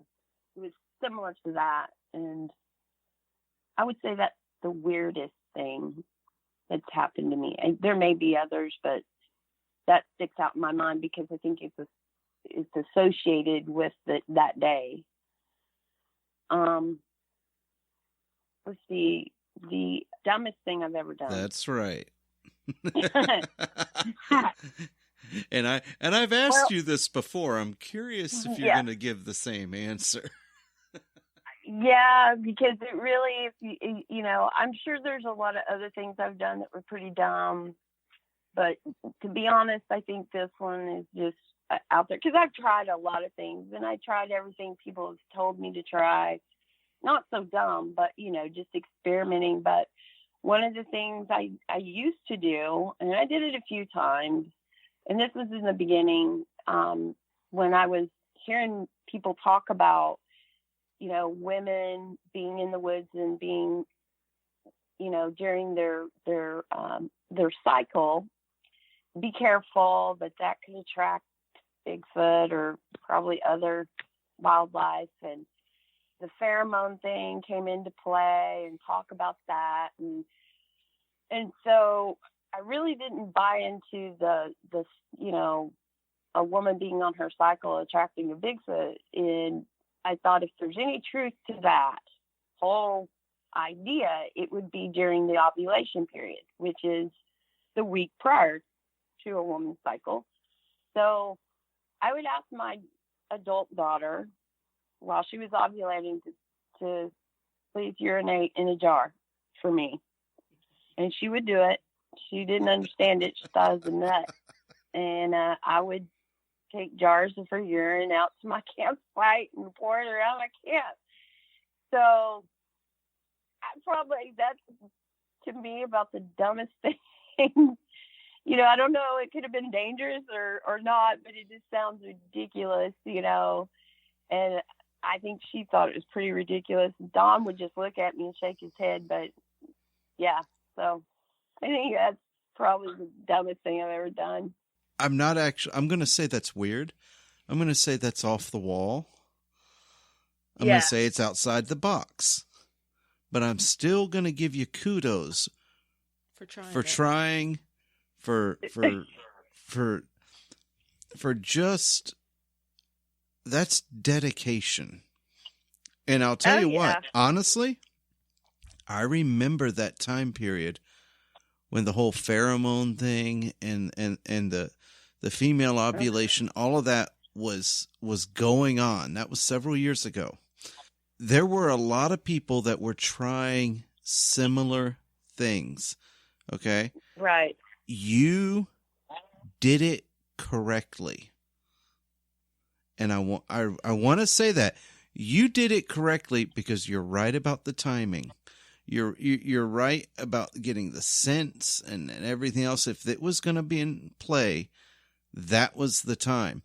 There are so many people out there, and I don't mind saying, honestly, it was a lot of men who were doing it, that they would go out there and they'd have collections of used tampons and things like that they would hang in the trees. And wrong time of the month, you know? Right. And you're exactly right. I was hearing the same stuff, and I was like, well, if you're going to do all that, I mean, that's not when you don't need that. You need the pheromone if that's really an attractant, you know, if you're thinking in that way. Right. And, you know, and like you said, I mean, and I really wanted a younger female, you know, because she was baby making years, you know, I mean, so she was a prom candidate and she just did it. She was like, oh my God, Mom, that's crazy. Okay, fine. You know, and of course it didn't yield anything, and I tried it a few times, but I tried a lot of stuff. I used to set up traps. I would do traps around giant trees. You know, I would go and rake out all the way around a tree 10 feet out in a circle. And then I would climb up the tree to at least 7 or 8 feet, and I would smear peanut butter all over the bark of the tree. And that way I knew, and then I would go back and cover up the disturbed ground. You know, I would take rakes with me, you know, and do this stuff, and I would cover the disturbed ground with, you know, lightly cover it with leaves, and then put a recorder there. And I figured, now anything that is going to go after that peanut butter is either going to walk across that disturbed ground and up the tree, say possum, raccoon, or whatever. But if an entity like a Bigfoot's going to mess with it, he needs to have an arm length at least less, you know, I wanted it 10 feet out so that the arm length, he couldn't reach it unless he stepped in to the track. So I tried stuff like that. I used to take fishing line and climb up a tree and run fishing line about 7 feet up from tree to tree. And then I'd put fishing bells on the ends of the line to where they were hidden in the tree, just in case anything walked through that was that tall. And I had a couple times where something was hitting my fishing line, and come to find out it was bats. I've tried a few things, you know, so, but I always tried to either put some kind of camera on it or put it in view of my FLIRs. and definitely recorders, just trying stuff. I mean, I don't know, but I can't remember. There's probably some other stuff I've done in the past, but I don't do. My next big thing I want to do is going to be. I'm really interested, and I've been looking into this for years, but I just really need the money to make it happen. But I'm really looking into EMF, electromagnetic field work, as far as, we know birds and felines and whales, all kinds of animals use EMF to navigate.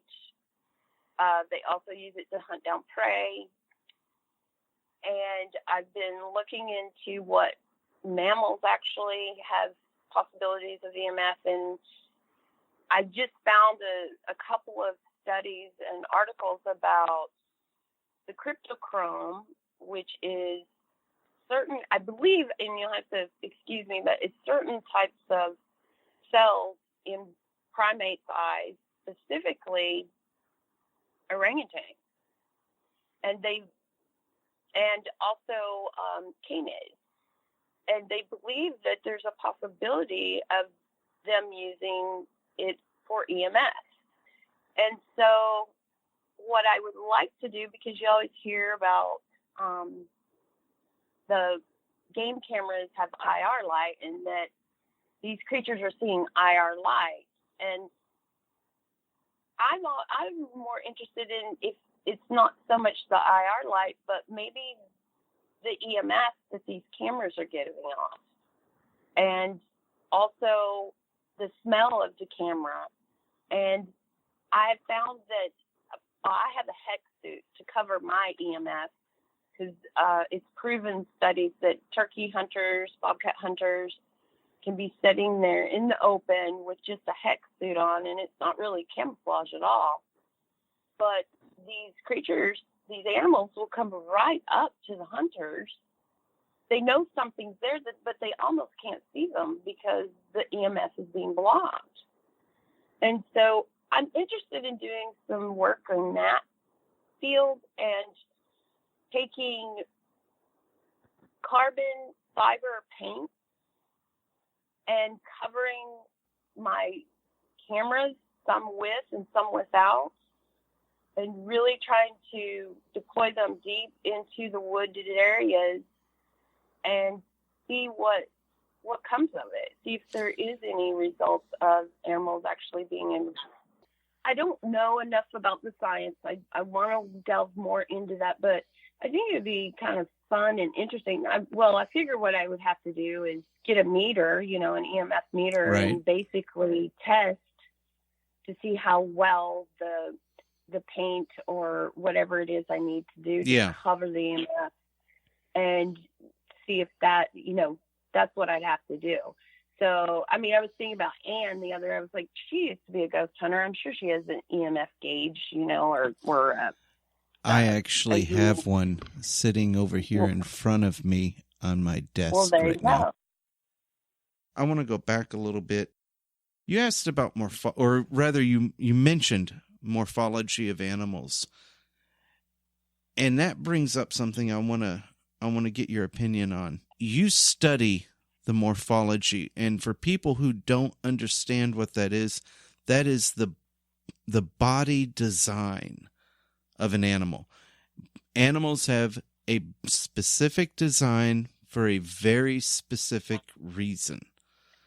And with that in mind, I want to get into a forbidden topic with you. Okay. I want to know, with your knowledge of animal morphology, what is your opinion of all of these dogman stories that are coming out? Could there be something to it? What do you think? That was a big by the way. I think dogman is pretty ridiculous. Okay, so this frustrates me. The morphology of the foot of a canid, and the reason I even talk about a canid's foot is because I've done a little bit with red wolf research, because I actually saw one. I didn't know what it was. I thought it was some hybrid coyote dog. It was very odd looking, and I had attended a conference where Chester Moore was talking about red wolf and had put up a picture. And at that very moment that I saw that picture, I knew that's what I had experienced, was a red wolf. It was on the North Sulphur River here in Texas.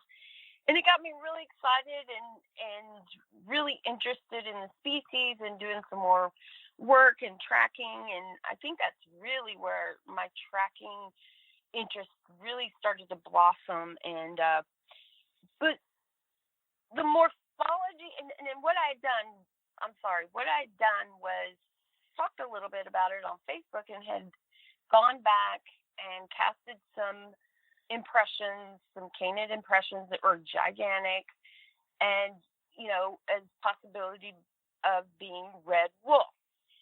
And I couldn't believe that people literally were asking me if I was sure it was red wolf and not dogman. I lost it. I pretty much thought, are you kidding? Seriously, this is ridiculous, because the morphology of the canid foot could never support an upright entity like that. It just doesn't work. It would not, the balance wouldn't work. The way the leg would have to be, it would have to be a leg like us, and canids don't have those kind of legs, nor would they have a basic paw. It's a digitigrade. It doesn't even plant the whole foot. The dew claw is up. And so these things tiptoe around on four legs and are able to move swiftly because of being digitigrades versus a plantigrade. And we are plantigrades. The bears are plantigrades. They plant the whole foot pad down, whereas canids and felids do not. So there's no way a dog man walking around on two giant paws can support a body. It just doesn't work. The morphology would not work. And so for me, maybe these people are seeing, a strange looking Bigfoot type creature with a more prominent type of snout. But I just think it's ridiculous. I'm sorry. I want to make a t-shirt about it, and it's going to have a dog man on it, and it's going to say, it's all serious until the squeaky toy comes out. That's how I feel about it.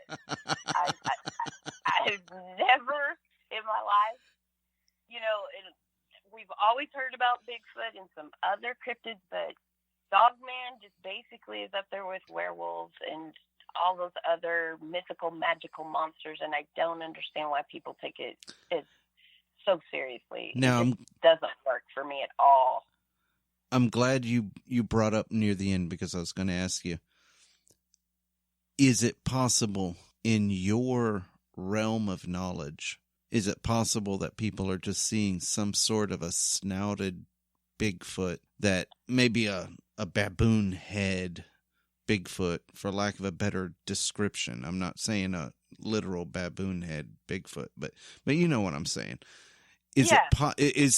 Are you open to the possibility that there may be something like that, but it's not going to be leaving dog tracks. It's going to still be leaving Bigfoot tracks.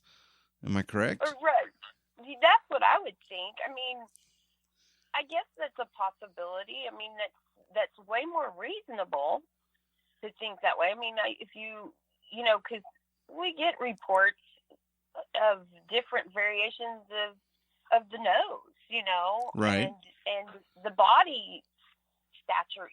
There's some that are very slim, and then there's some that are very hefty and bulky, and it depends on the region. And there's some with more of an upturned nose, and then there's some that are with a very flat type human nose. So I guess it could be possible. I mean, I don't don't give it a lot of thought in the sense that I very rarely hear of reports like that.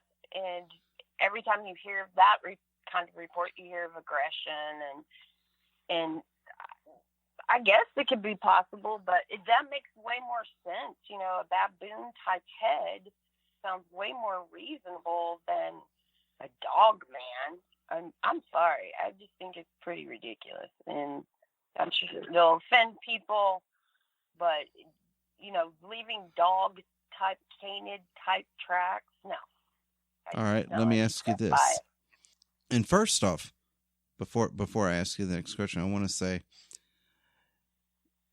we've had the three-toed tracks show up before down in southeast Texas in Sam Houston.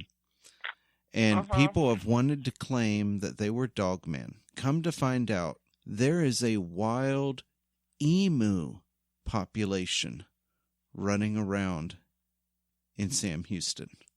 You had emu farmers that let stuff out back in the 80s and the 90s when the emus collapsed. And so you've got this big bird with three toes running around. Right. And that just kind of goes back to, now I'm not saying that's not all of it, but I'm saying that's a very likely reasonable culprit that you can verify. You can go back and look. Exactly. Well, and one thing that that I I'm learning in track and sign is many times a lot of mammals, let's say like beaver and reptiles like alligators, right, and all kinds of animals, just because they plant their foot somewhere doesn't mean all their digits register. Yeah. Most of the time they don't all register. And unless you have just the perfect substrate, I don't know that. So with like alligators, they have nails on only 3 toes. So sometimes you're just going to get those nails that register and not all the toes, So there's tons of variations of the way, once again, the way the animal moves and the morphology of the foot. And like in my, there was a question in my certification. We were down in a creek bed and there was this weird trackway. It didn't even look like a trackway. It just looked like 3 hole punches, like about the size of your fingers and about as far apart as your fingers. If you took your 3 middle fingers and just punched them into the ground, right, on each side. And they were like, what is that? And it was in the side of the creek. And I thought, good God, I don't know what that is. There's just 3 holes, 3 holes, 3 holes, 3 holes. But I started looking at the trail width and the area, and it was a beaver. And what we found out was, you know how when you're a little kid and you're in the swimming pool and you're at the, you're in the end of the water, or the deepest end you can be in before the water covers your mouth. Yeah. And you're walking around with your tippy toes. Yep. Well, the beaver was walking around on its toes, and just the 3 center toes left digit marks or claw marks, basically holes. And then the water had receded, so there was no other marks than the holes.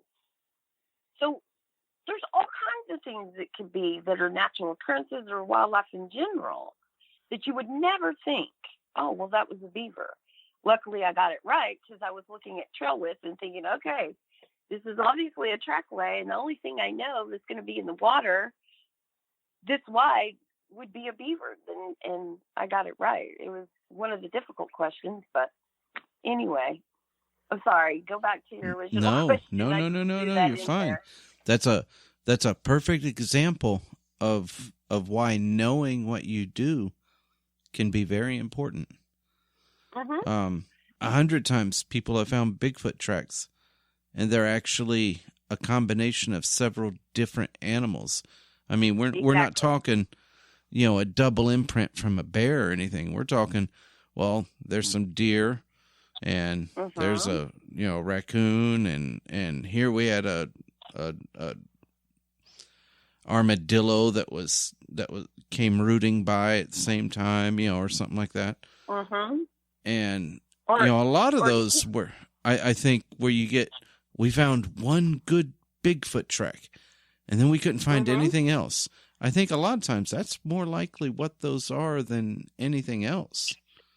That's absolutely correct. That's what when you start to study tracking in general, one of the most important things, well, what I tell people is gait and trail width is way more important than the track itself, because the 90% of tracks are not perfect. They're just impressions. They're disturbances. They're scuffs.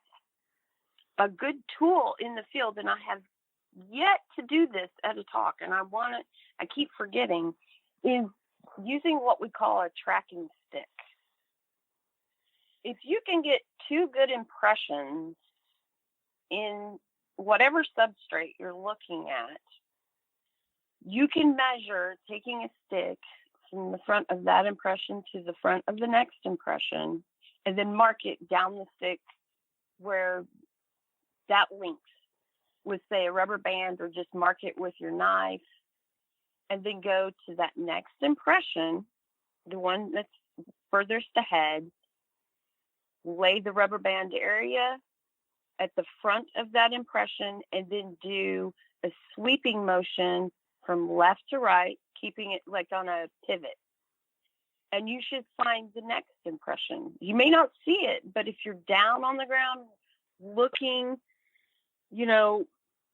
basically eye level with the ground, you'll see a crushed slight impression. You should, unless it's just something weird kind of substrate.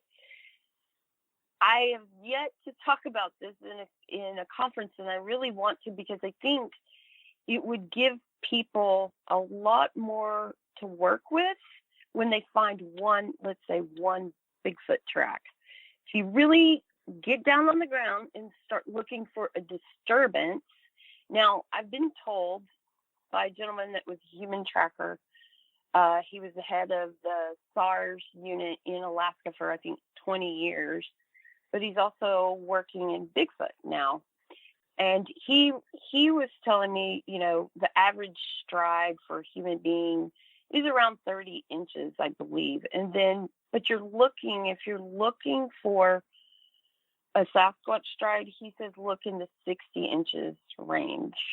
So if you find just one track or impression, look to see how far the next one is if you can't see it, and start looking in that 30 inches, 40 inches for just a depression, a disturbance, the slightest. Mark that from the beginning of one step to the beginning of the other, and mark it on your stick, and then you can really start to track. It's called trailing. Then you can start actually seeing a trackway that you would have never seen before. I hope that sounds right. I mean, I fully get the picture. I can mentally picture exactly what you mean. That makes perfect sense. If you can just really dedicate yourself to looking for that, crushed grass or little crushed pieces of anything where you can tell there's been weight put there, that is the disturbance. And you're just going to really just gauge off of those two, and it works beautifully. I've been able to track a human being just with a tracking stick. It took a while, but when your mind's eye starts really focusing on those tiniest of details of disturbances, it really becomes exciting, and you might find what you're looking for. And then what else you're looking for me, is the trail width, meaning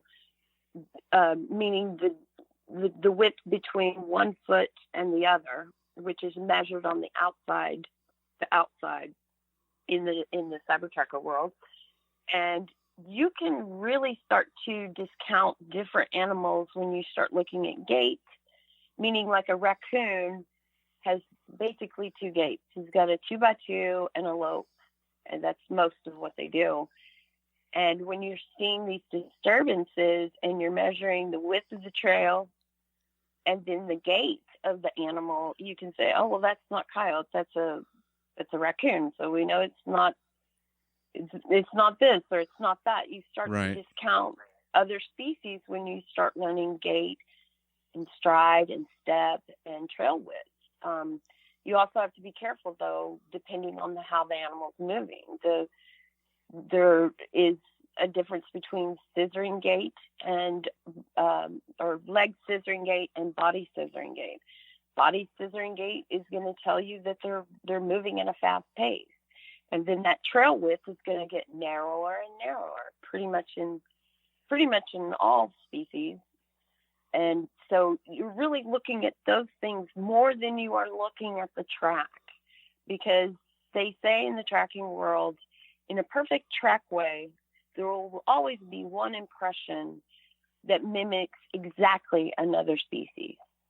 So we have to be really careful. But when you start looking at it that way, you start seeing things you never saw before, and it's really fun. It's really interesting and really cool. It definitely sounds like it. It is. I love it. It's just great. It Okay. is. I love it so much. All right. I've got a dream job for you. I'm going to hire you for it. I want to take you Bigfoot hunting, but I want to take you to Great Britain. Do you think you could track a Bigfoot in Great Britain? If there was one there, but are you kidding me? I'm sorry. Okay. He swam a long way. That's always been my soft spot.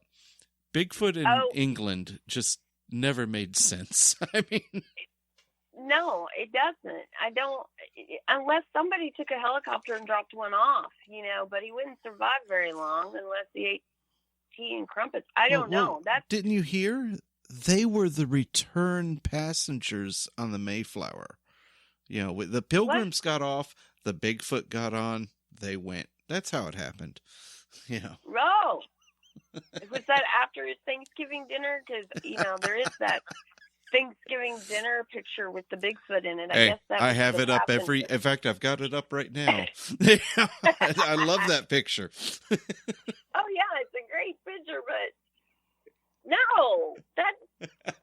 I would fail because there's nothing there.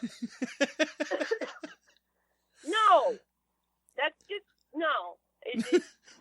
It's like the dog man. No. Sorry. No, that's okay. I love this. I love how you just say no. No. All right. That would be one of those when I tell people, just stop talking. Just stop it. Stop it now. You're embarrassing yourself. Stop. I probably am. But it's no, my not show. You, but I can do it. I know what you mean. Oh, my goodness. All righty. We've talked a lot about your field work. We've talked about a lot about your viewpoints and your habits on what you do and what you generally are willing to consider. Mm-hmm. The more I do this, the more I learn, the less I know. Yeah. You know that. I do know that. But the more I do this, the less, how do I say it? It's like, it just, for me, at the end of the day, all I can say is they're just like every other living entity in this world. They eat, sleep, poop, mate, and die. Now, they may do other things, of course, but we can be assured that that's those things they do, because everything from amoebas to human beings do those things to survive. And water, is always essential for everything. But that's all I can be sure of. So the more I work in this field, the harder it gets. We're not only trying to do good field work, but we're trying to battle against the silliness of just what has been polluted. Yeah. I don't want, people don't laugh at me, to be honest with you. I've had one or two try to, poke fun at me. But if you sit down and say, if you take the mythical, magical BS out of the idea and just think of it as a giant hominid wood ape, basically, why is that so silly? And why does he need our impression as far as our, making him out to be human when he's probably just human-like, and applying human behavior on him like he needs it? He don't need it. He doesn't need fire. He doesn't need clothes. He's very capable of whatever he's doing and doing it well. And so for me, the mystery just gets bigger and bigger, because I think wildlife in general is so simple, it's brilliant, if that makes sense. It does. But now, that brings up a good question, and I want to know. He's out there, and what he does is brilliant. He's brilliant at it. I think that I can easily agree with that statement. Now, would you tackle the elephant in the room? Why don't we already have this animal proved? Oh, that's a great question. I think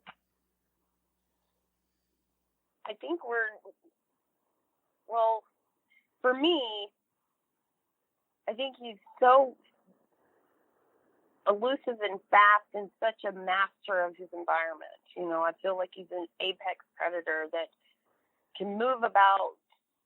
They're so huge, and they're on 2 feet a lot. I think they're on all fours a lot too.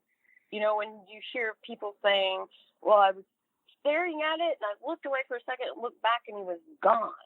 I don't think he ran off. I think he plopped down on the ground and basically was able to make himself small, and in a sense of just being able to move about on all fours like we couldn't. Because if you look at when people describe if they've had an up-close encounter, daytime encounter, and I've got 2 people I know that can give you a very detailed description of what they saw. These things are built like massive bodybuilders. And honestly, I used to be a bodybuilder. I have all these issues with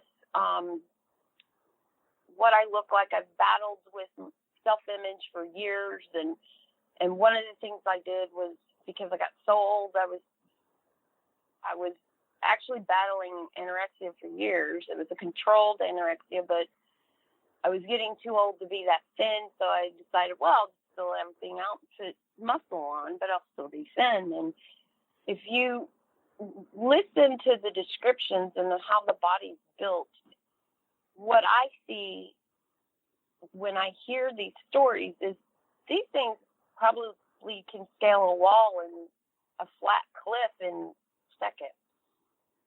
And I think they reside in regions and areas where we just really don't go. We can't get there. We could if we really, really worked hard at it. I don't think the majority of the Bigfoot community has the money to, basically afford the kind of equipment that probably is needed to get in. There's areas that have never been touched by humans, I think, is where they reside. My husband always says the best place to be is as high up as you can, at the top of a mountain, everything coming in and everything going out. and nothing's going to come up there to get you unless it's bigger than you and it knows you're there. So I think we're too arrogant, to be honest with you. I think people are very satisfied with just walking out in their backyards and deciding that Bigfoot comes to visit them. And I don't know, maybe they do, but that's never going to prove anything. I don't know that the government really cares to prove it or not. I think they probably know about them. I don't think they have the time or the money. There's more important things in this world going on than dealing with an elusive primate at this time. It'll happen when it happens. To be honest with you, what I think is going to happen is if it doesn't get hit by a truck or a logging truck, some farmer's going to get ticked off that his chickens are getting stolen every night. He's going to go out there and blow one up and put it in the front loader and drive it into the middle of town. I think the simplest of Joes is going to be the person that probably discovers it if they do, you know. I don't know. I don't know why we haven't done it. I just think it has to do with arrogance, and people are lazy. They say they go out in the woods. They say they hike 10 miles when I know what it takes to hike 10 miles, especially with equipment on your back. It's not, I don't care who you are, it's not easy. No, it's not. I've never claimed to have hiked 10 miles. I'll claim to hike maybe 2. Yeah. And I only know that because I tracked it on my GPS, and I'm like, darn, I really thought I'd gone farther. You know? Yeah. I think people think they are going a lot farther than they really are. Yeah. I've hiked with 47 pounds on my back.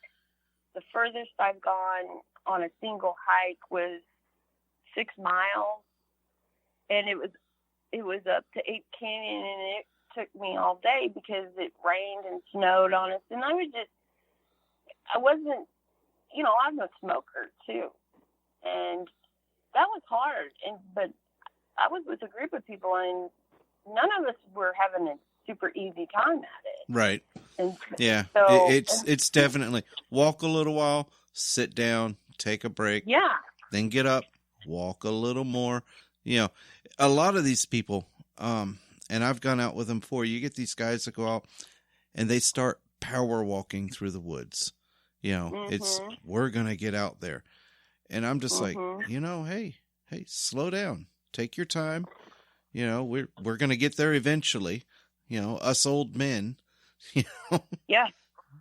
No, I've been on those walks, and I walk really fast in general, and I walk really hard, and I have to remind myself to slow down in the woods, but I've been with groups that said, okay, we're going to go up to that ridge line, and I'm like, okay, but I'm going to do it my way, because I know what I'm capable of, and I know about risk, and I know how to get in trouble, and I don't want to get in trouble.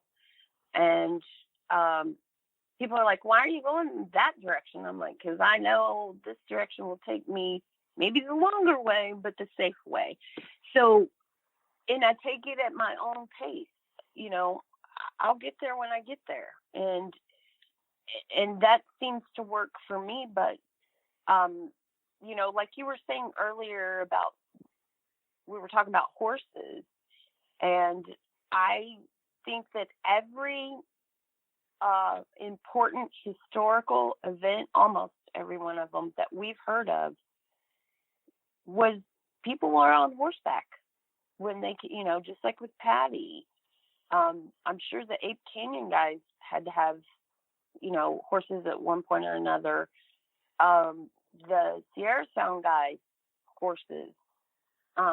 So that's another thing I would die to do, is go on a long excursion with mule and horse and get into the wilderness, not the national forest, not the state parks, not private land, the true wilderness where you can literally have a fire anytime you need to because it's a survival area. You can't take vehicles in there because there are no roads. But I do believe that horses and mules would be key. I would agree with that. Man, I'm doing nothing but agreeing with you tonight. Okay. Well, I'm just talking sense. Well. Yes, you are. Yes, you are. A while back, you mentioned a certain description of Sasquatch usually being associated with aggressive behavior. Well, what's your feeling about about Sasquatch being aggressive in general? What's your opinion about that? Well, I get a lot of, okay, I'm going to be really honest about this. That didn't come into play, I don't think, until I didn't start getting questions about it until the big hoopla about the South Texas aggressive event. I'll just put it that way. And if you know anything about Texas and aggressive Bigfoot, you know what I'm talking about. I don't want to name names, but nobody ever talked about Bigfoot being aggressive here in Texas. I've, matter of fact, taken 2 reports of 2 people I truly believe that had encounters here in Texas. Now, Don's encounter, I wouldn't call it aggressive. It was just, he felt like it was just basically, it was snapping trees or limbs, and pretty much just kind of like letting itself known. My encounter was sort of like that, but it wasn't aggressive. I think, once somebody says something happened to them, aggressiveness or gifting, the glyph stuff, tree structures, then everybody jumps on that bandwagon. It's just a pattern that happens. If Bigfoots are really aggressive, and I hear about it just in Texas. I've had people say, "Oh, you're from Texas. That's where the aggressive Bigfoots are." If that were really true, I think there would be in history, or further back than 4 or 5 years, there would be some kind of account, something in the record of it. I can't recall of any of them, but really, the way I look at it is, if I was a Bigfoot hanging out in Texas in the middle of the summer, I'd be pissed off too, because it's hot. It's kind of, I just don't understand it. It doesn't, I don't know why they would be aggressive here and not aggressive somewhere else. It doesn't quite make sense to me. I don't give it much thought because I really don't. The accounts and reports I've taken here in Texas, it wasn't aggressive at all. So, I think part of your problem too, and you kind of alluded to it, what is the definition of aggressive? Exactly. Because you've got some people, like you said, Don's account wasn't necessarily aggressive, but you had something circling his camp, breaking stuff, making his presence well known. Right.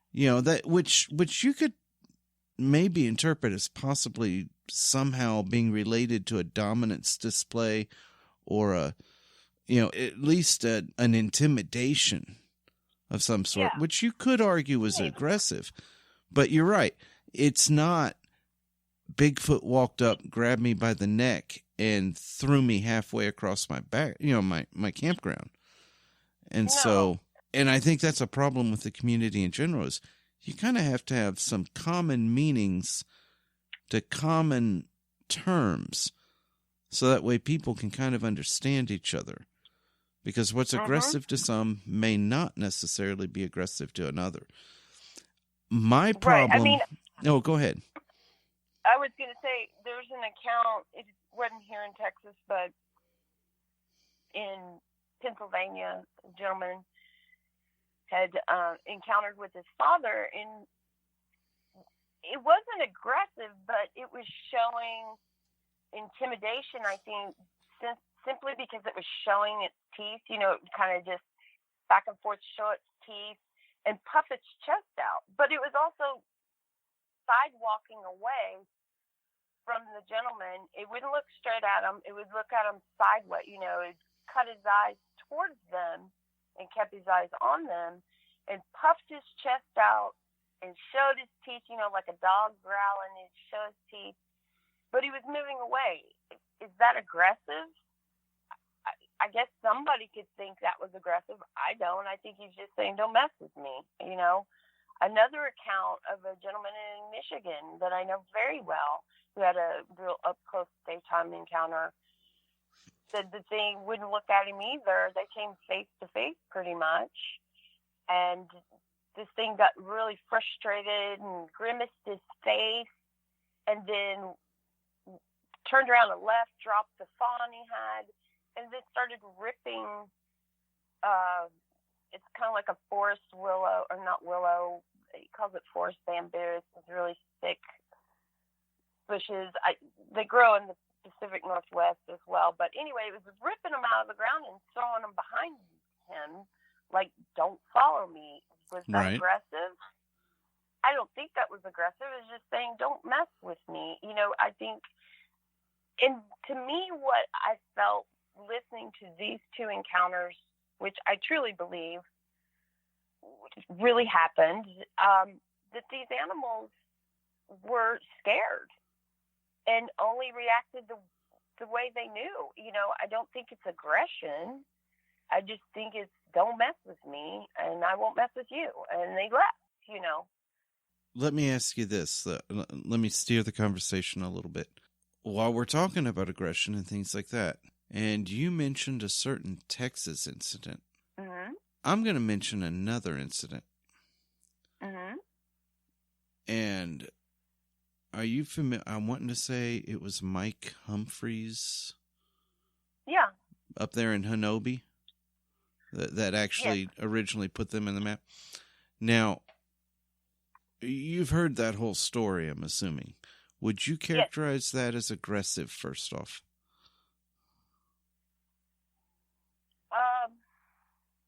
From what you understand.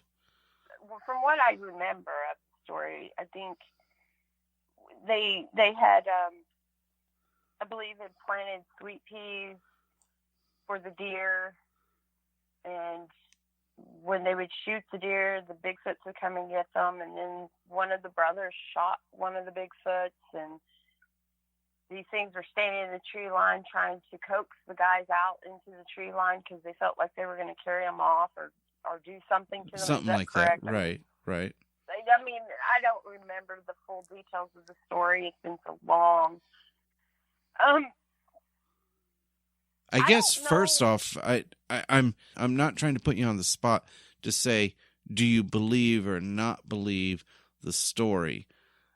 I'm primarily what's bringing that up is because to me, it seemed like it was a retaliatory behavior described. Yeah. But that kind of segued into, because I'd remembered the question I wanted to ask you a while back, and this was a great way of getting into it. What is your opinion about, I guess, family groups? Are these things, do you believe they're traveling in multiple numbers? And are we having like a loose troop or something like that? Or do you think they're more solitary? Well, I know some reputable people that I believe, and I say that because I've talked to them face to face. I mean, nowadays, it doesn't matter to me if you're the most educated person or the most uneducated person. That doesn't really say that you are trustworthy. You know, we always say, "Oh, this guy's trustworthy. He was in the army or was a police officer, and I've learned through meeting a lot of these people that doesn't apply. It doesn't. No, it doesn't. Really work. You've got to be able to read people, and they're really. And I'm not saying people are liars. I think they believe their own stories a lot of the times, and the stories sometimes are just downright wrong. I think, but I wasn't there. But as far as troops and multiples, yes, I do believe, because I've experienced that. I know there were more than one, probably 3, maybe more, during my episode.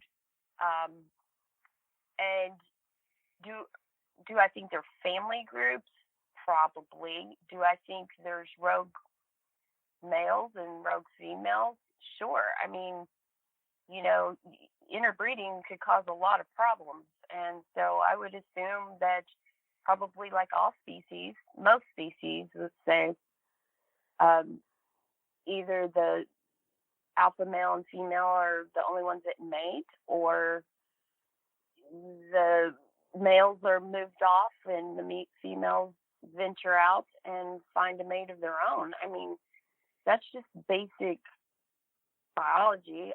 But I do think there are I think Texas probably has more of those rogue traveling entities than group units that I've heard as far as in reports that I think are legitimate. Okay. All the reports I've ever taken from Texas were individuals. I know there's some out there that are more, and they could very well be true. I haven't delved into it that much, to be honest with you. But I think it's reasonable. I don't think it's ridiculous either way. I think both lone entities are out there, and I think my question is, as far as like a group, I wonder if that group stays a family unit forever, if they're a family unit, or does the male wander off and mate with other females after, let's say, the young get to a certain age? I don't know. I mean, do you have a harem? I don't know. I think that's a more interesting question for me, anyway. I don't know. I mean, I don't have any solid answers for you about anything other than what I know I've experienced, and I can't even prove that, so. Where we've been for the last hour, it's pretty much speculation anyway, and we know that. Absolutely. Yeah, and I want to clarify that for the audience. We're picking Shelly's brain, but this is, we both freely admit, at best, educated speculation. So, we don't have the evidence yet. That's the whole point of what we're looking for, is to have evidence that actually confirms what we are speculating or confirms what we are not speculating. And so, and that's important to do. That to me that's why you never see me post anything about Bigfoot on my Facebook page, because it's, unless it's just interesting article. And sometimes I had a gentleman that I took an encounter from in out here in North Central Texas, who was a police officer, and I went out and met with him, and he has like 3,500 acres of wildlife refuge. He's got everything from elk to turkeys and goats and just any kind of wildlife you want to hunt. He has out there. He owns a hog and varmint hunting business and does very well. But when I went out to visit him, I didn't know him. Come to find out, well, we're friends now, but he had worked with my nephew and knew my dad. But he had seen a white one, a grayish white one, crossing a road or a highway, a state highway behind his land onto his land. And so I took his report. It was great. Really good guy. And I guess a year or two later, he contacts my husband. They talk a lot. And he said, I need you to get Shelly to talk to this gentleman that I go to church with, because his father had an encounter back in the 50s. And he saw a Bigfoot, and it was white. And so I went out and met with his friend, and his father had passed away since, but the guy was smart. He videotaped his dad telling the story. And what was really pretty incredible was that I think they're maybe 5 miles apart, if, you know, the way the crow flies. And so I posted about that on my Facebook page because I thought it was interesting and really kind of unique that basically 50 years apart, there were 2 white Bigfoot, which is another thing I'm very interested in. Our region has a lot of white or gray lone Bigfoots going through here. There's a lot of reports on that, and I find that of interest. I don't know why. I speculate a little bit. Yeah, it's not as uncommon as people would think. Even right. Even south of Abilene here, I've got a fairly credible report from the early 90s of a white one. It was actually 3 high school senior, college freshmen. It was 3 kids, and they were out driving. It's one of these things. I actually knew all 3 of them. And this came up totally random. They were old high school friends of my first wife's, and they were talking about how one time they were driving home from a party. They freely admitted they had been drinking, but the only thing that stood out was they swear they had to slam on the brakes because this big white gorilla crossed the road. That was it. And that's how they described it. It was a big white gorilla. Right. And that's, you know, these guys weren't into Bigfoot. They weren't into anything. The conversation wasn't even being about Bigfoot that led up to that discussion. The conversation was people reminiscing about hey, you remember this, and hey, you remember that. And we just happened to be there, and they were like, "Hey, you remember that time we saw that gorilla?" And I was like, "All of 3 of you saw that?" Right. And they're like, "Yeah, we all 3 did, and it was the weirdest hallucination you've ever seen." And I was like, "Well, all 3 of you saw it. It couldn't really be a hallucination, but yeah." Right, and you know the other thing I always wonder about these road crossings: why does Bigfoot walk out in front of a car and cross the road? I don't know. You'd think it was smart enough to sit there and wait till you drove by. Or if the road was clear enough, you know.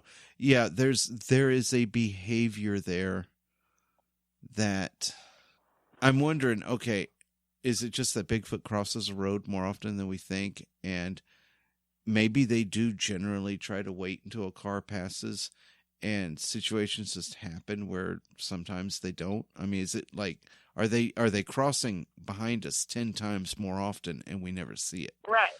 But it is a weird behavior. Are they feeding on roadkill and then they're startled and jump up and run across the road? I mean, I don't know. You know, why'd Bigfoot cross the road? It's the question of the century. You know. Well, that's why I tell that joke. Why did Bigfoot cross the road? To prove to the armadillo it can be done. You know, it's like we give them a lot of credit, and I know they're extremely smart and intelligent, and obviously they've been elusive for thousands of years, but they're still seen, and they still get caught doing things that if you don't want to get caught, you wouldn't normally do, I guess. And so I wouldn't rush out in front of a passing car if I knew that car could hit me and kill me. And I think people, they ask me all the time, I hear people say, oh, if you ever shot one, you better worry about the others behind it. Well, I don't know. How do you know that? You're giving them a lot of credit. I've heard of, the NOAC group has shot at them and they say they run off and then they come back. Yeah. They don't, it's almost like they don't realize, but then you hear hunters who say, maybe a gunshot is like a dinner bell, in the hunting season. I'm wondering, when hunters are out, are they seeing more Bigfoot because they're out? Or is it because they're hunting and these things know when they hear gunfire in that time of the year that means there's an easy meal? I don't know, but those are things I think about, but I always wonder, why does Bigfoot walk out in front of a car? It always boggles my mind. I've heard theories from, some sort of a dare or a coup type thing, all the way to just they're oblivious and they care less, Right. And you're right, because the only commonality in the situation is, is that there's a Bigfoot present, there's a car present, and those are the only clues you got. The Bigfoot's either walking the side of the road or it's crossing the road. Right. And you just don't know. I mean, I've received several reports of a Bigfoot standing in the ditch, or walking in the ditch, just going through. And usually those tend to be morning sightings, I think, more often than not. Okay. At least the few that I've gotten, that most people, the ones that I've had tell me, most of the time that's been, I was driving to a work site or something like that, and here was this thing standing on the side of the road or walking off, that kind of thing. But it's just like, I wonder about clusters of sightings and looking at, the reports. And then we've got to also, the thing that's hard is we've got a lot of people doing, I say a lot, there's some people out there doing some really good work as far as collecting reports and placing them on maps and doing the data of, like, what time of year, what were they doing, and those are great, but then how many of those reports are real? That's exactly. That's the baseline. We have to try to figure out how to figure out if these are really true to what the person's reporting. And I'm not, like I said before, I'm not calling people liars. I'm sure there's plenty of those and hoaxers and such, but the majority of people I meet, I don't feel like they're lying. I feel they really believe in what they're telling you. They do. Whether they're sane mind or if they're just needing the attention, I don't know. I don't necessarily have the time to figure that out. And I think, but one of the things I've been looking at that, we all know, people talk about, they follow the food, they follow the bears. Well, say Washington or Texas, we know we have hogs here all the time. The same food is here all the time, pretty much. Yeah. Especially where wilderness meets agriculture, and a water source. And people talk about them following the food. Well, yeah, that's a given. That's what all wildlife does. But why are they clustering in one location for, say, a year, and there's a lot of sightings and reports, and then for 5 or 6 years they disappear? Nothing happens. I'm wondering if really this is more about mating than food. Because if you look at primates, none of them have babies just at will. That's every 4 to 7 years. They have, another infant. And so calls especially, I wonder if these locations and clusters of sightings are not really more about mating than they are about following the food. I don't know. And why would they mate there? You know, it could be the food. I'm not sure. Or it could be just that it's a safer place. I really feel like, you know, these, and I don't know about caves, but I do believe that these high ridge lines that have sheer cliffs on them tend to have some importance to them. I don't know why, but I just think there's something there. But that's speculation again. You know, it's just my thought process, but it could mean nothing. Probably all of it means it nothing. would make sense because you're right. You get these clusters, they last for about a year or so, and then they disappear. Mm-hmm. And then they come back sometimes. Yeah, they come back, but usually it's a while afterwards. It's like usually 5, 6, 7 years, and then all of a sudden it starts back up again. I know that for a fact in the location that I had my encounter. It was, you know, when we went out there, the guys that took me there pretty much didn't expect anything because there'd been excessive amounts of sightings and activity back in, I think, 2010 and around that time. And then it got overrun by a lot of Bigfoot people. And then it died off really quick, I think. And then nothing of major occurrence that I know of. Maybe a few things, but nothing that I can recall. And then we came in and immediately, I mean, it was like the day we got there, it just started. It was crazy. And I go back there every year now, and I don't have anything I think of as true importance. We've got a couple little things, but nothing significant like the year that all that happened. So I don't know. It's frustrating is what it is. There's no rhyme or reason in when you think you have something to work off of, it doesn't work.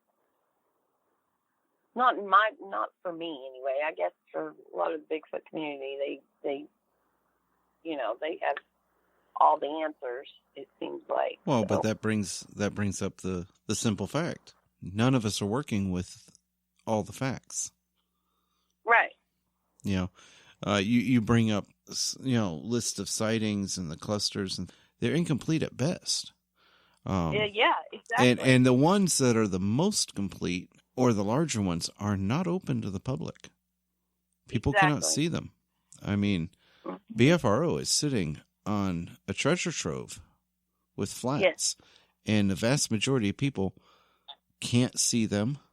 They're not shown. I think, if I remember right, BFRO doesn't even publish reports unless they're 4 or 5 years old.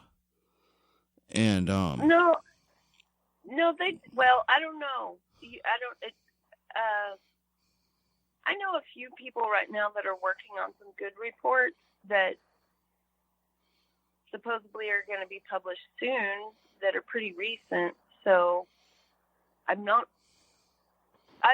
had a report that was significant enough to be published. I would say that was through the BFRO. I've had reports, you know, that were outside of the BFRO that would justify being published, but there you go. You know, these are specifically what we're talking about, BFRO reports, and yes, there's a lot, but there's a lot of trash that comes in there too. And weeding through that is a major issue. Yeah, and it's multiple. Let's say, you know, there's a lot of the same people turning in multiple reports as well. You know, just that one can be an after issue. the other. Yep. Yeah. So, you know, I mean, it's an awesome site. I mean, no matter what people think of the BFRO, that's where people are reading reports from. You know, when you go on the internet and Google a report, most of the time it comes from them, and I don't care what you think of them, but you got to give them kudos. I do. I'm a BFRO. I'm part of it, and there's some great people involved in the BFRO. There's probably some people that aren't so great, but I don't work with them, so I don't know them. You know what I mean? It's like I do. It's not that it's just I work with people that I know are just really mentally disciplined and try to do their very best, and I appreciate them, and if I can help them out, I'm there to help them out, you know. And that goes for anybody that just really doing their best and want to do better, and like us all, you know, I want to do better. I just want to grow and collect more knowledge and just really try to do better. You know, the subject and the species just deserves that. I just feel that if I'm going to be in the Bigfoot world, I should have respect for the species in general. It's just the right thing. Right. Okay. You know. No, I know exactly what you're saying. Okay, Shelly, I'm going to ask you the question I ask everybody else. Okay. And this is probably, in my opinion, one of the most revealing questions about who a person is. I want to know what the monster under your bed or the monster in your closet, whatever, your boogeyman, I want to know what that is. Okay, what is my boogeyman? Well, I've never, you know, I'm not one that's afraid of really much as far as entities, I'm not afraid of Bigfoot. Well, I say I'm not. I guess if he was in my face, I probably would be quite fearful. He's not a boogeyman. I'm not afraid of being in the woods by myself. I'm cautious. I'm not afraid of wildlife in general. I'm cautious.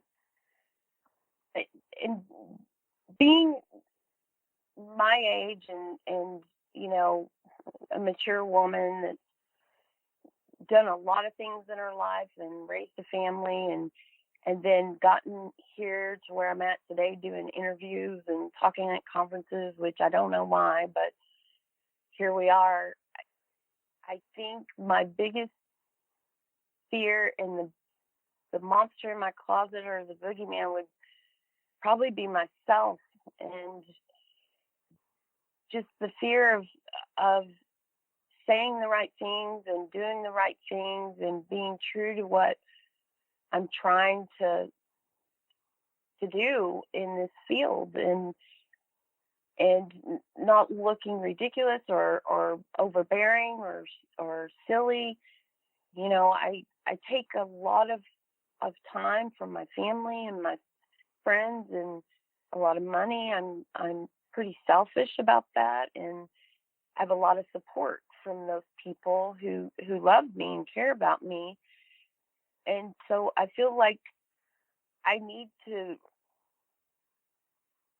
toe that path of, you know, being really true to the science of what I'm doing and to be careful and always be considerate of those that support me and help me and who are my friends and family, and just not embarrass myself for them. I think it can be pretty easy to do that in this game, and I have a lot of anxiety about it. I think that's my biggest worry. You know, after I do one of these talks, I really do worry about what I said and how I said it, because I tend to have what I call word vomit, where I just ramble on and talk too much and get myself in trouble. And upset people, and that's not my goal.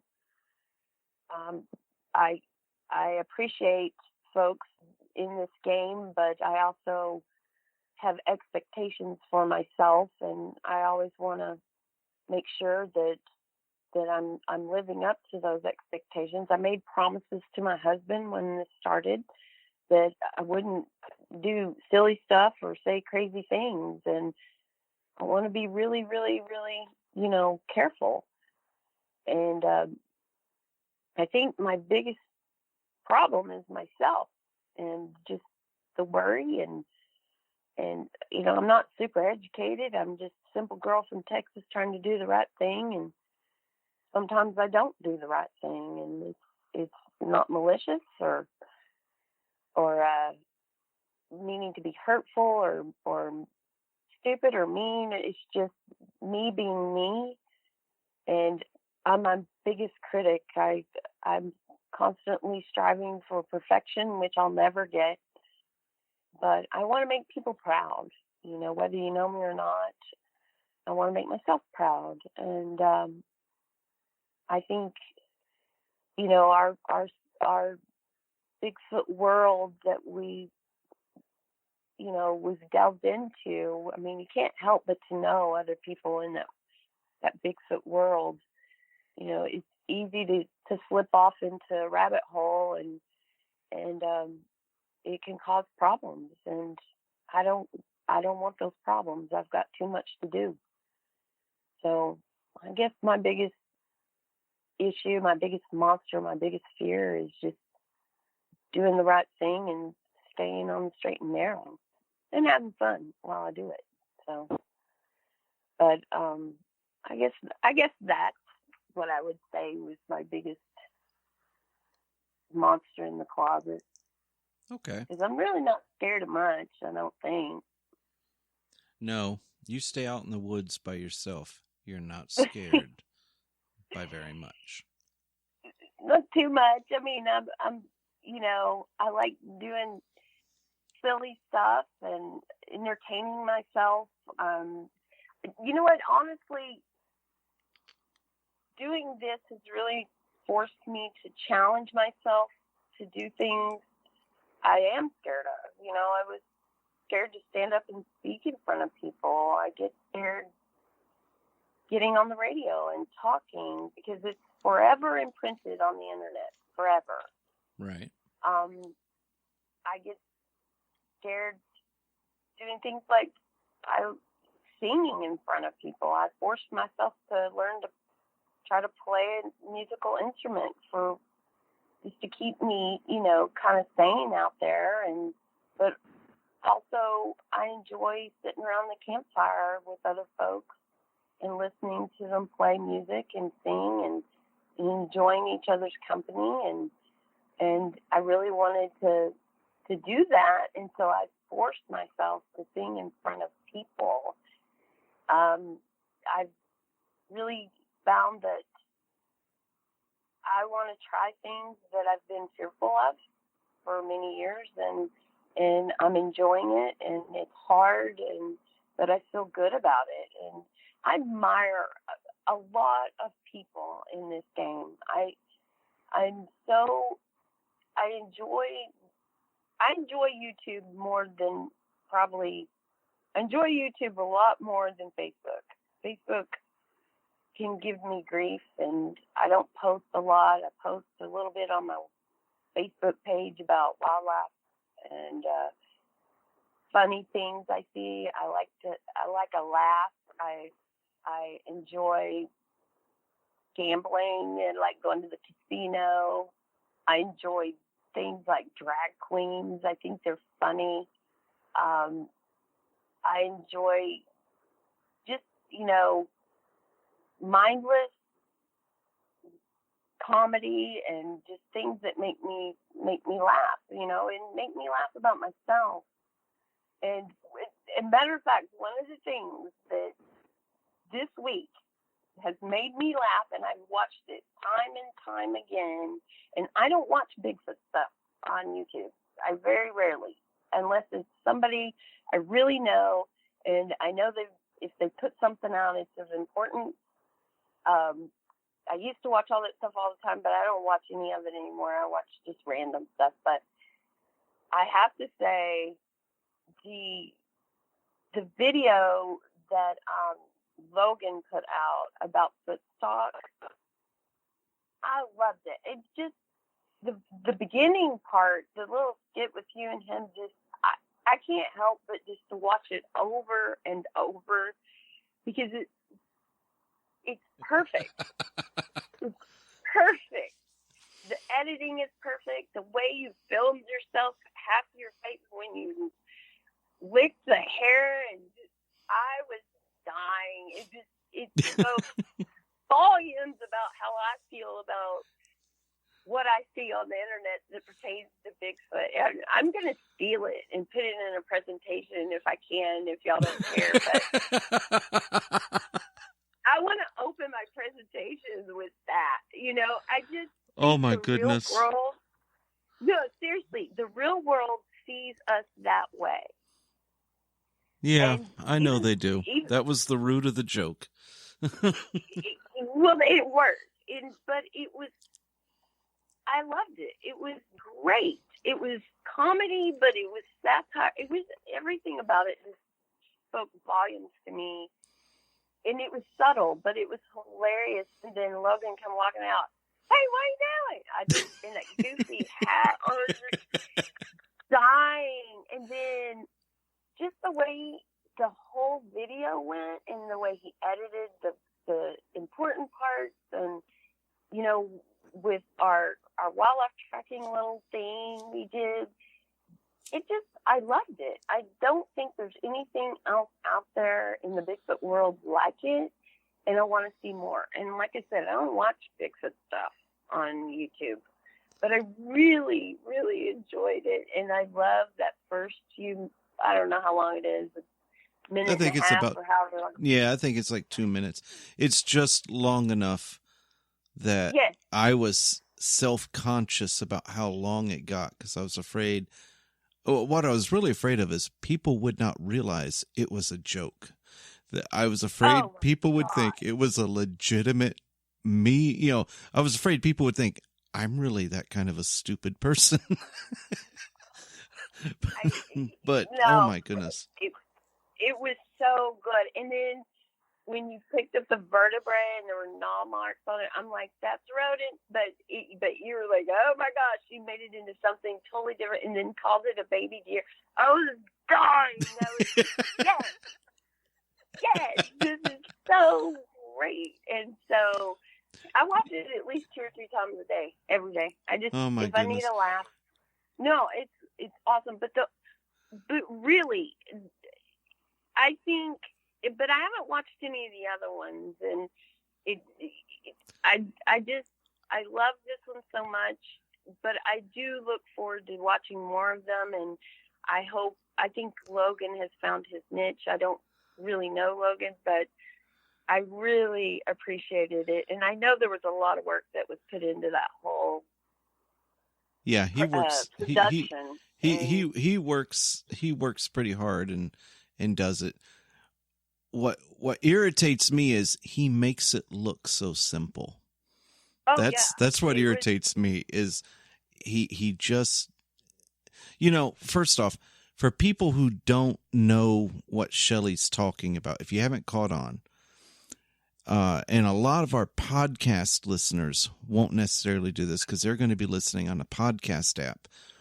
We also have our show on YouTube. We have a YouTube channel, and Logan is our primary moderator. He's the moderator on Facebook, and he's also the moderator on the Cryptid website itself, Cryptid Connection website itself.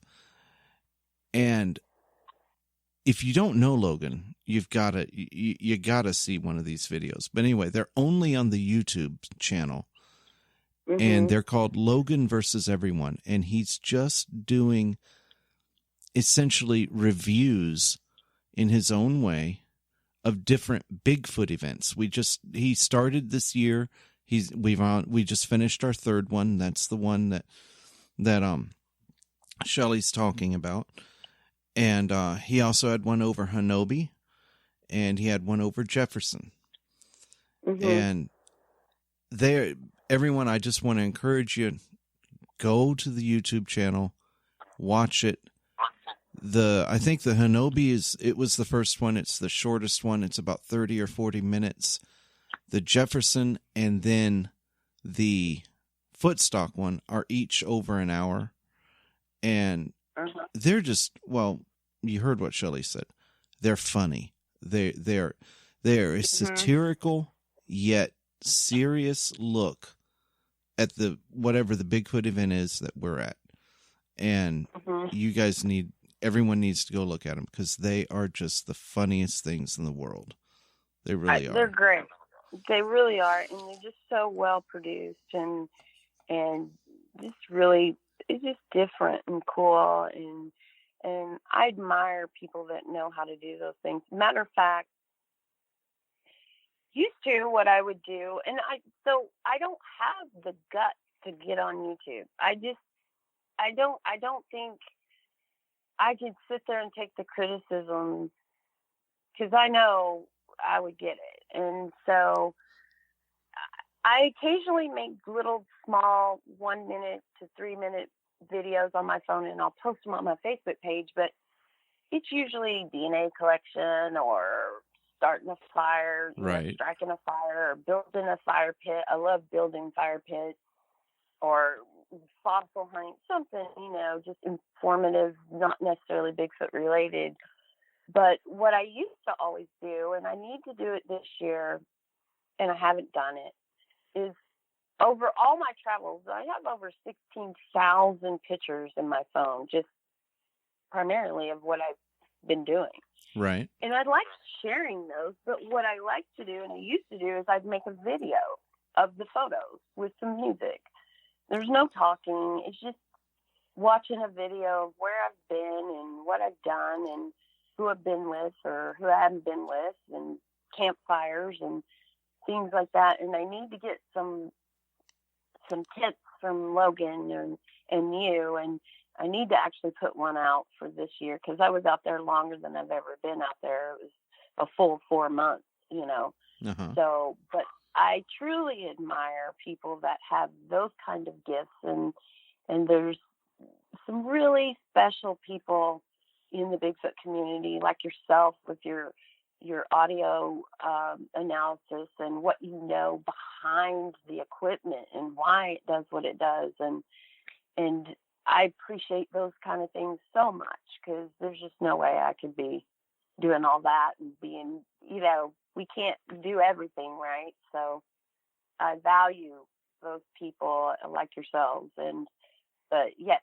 you all have to watch Logan versus everyone. Is that what he calls it? That is it. That's what he calls it. Okay. Logan versus everyone. I think that's a great.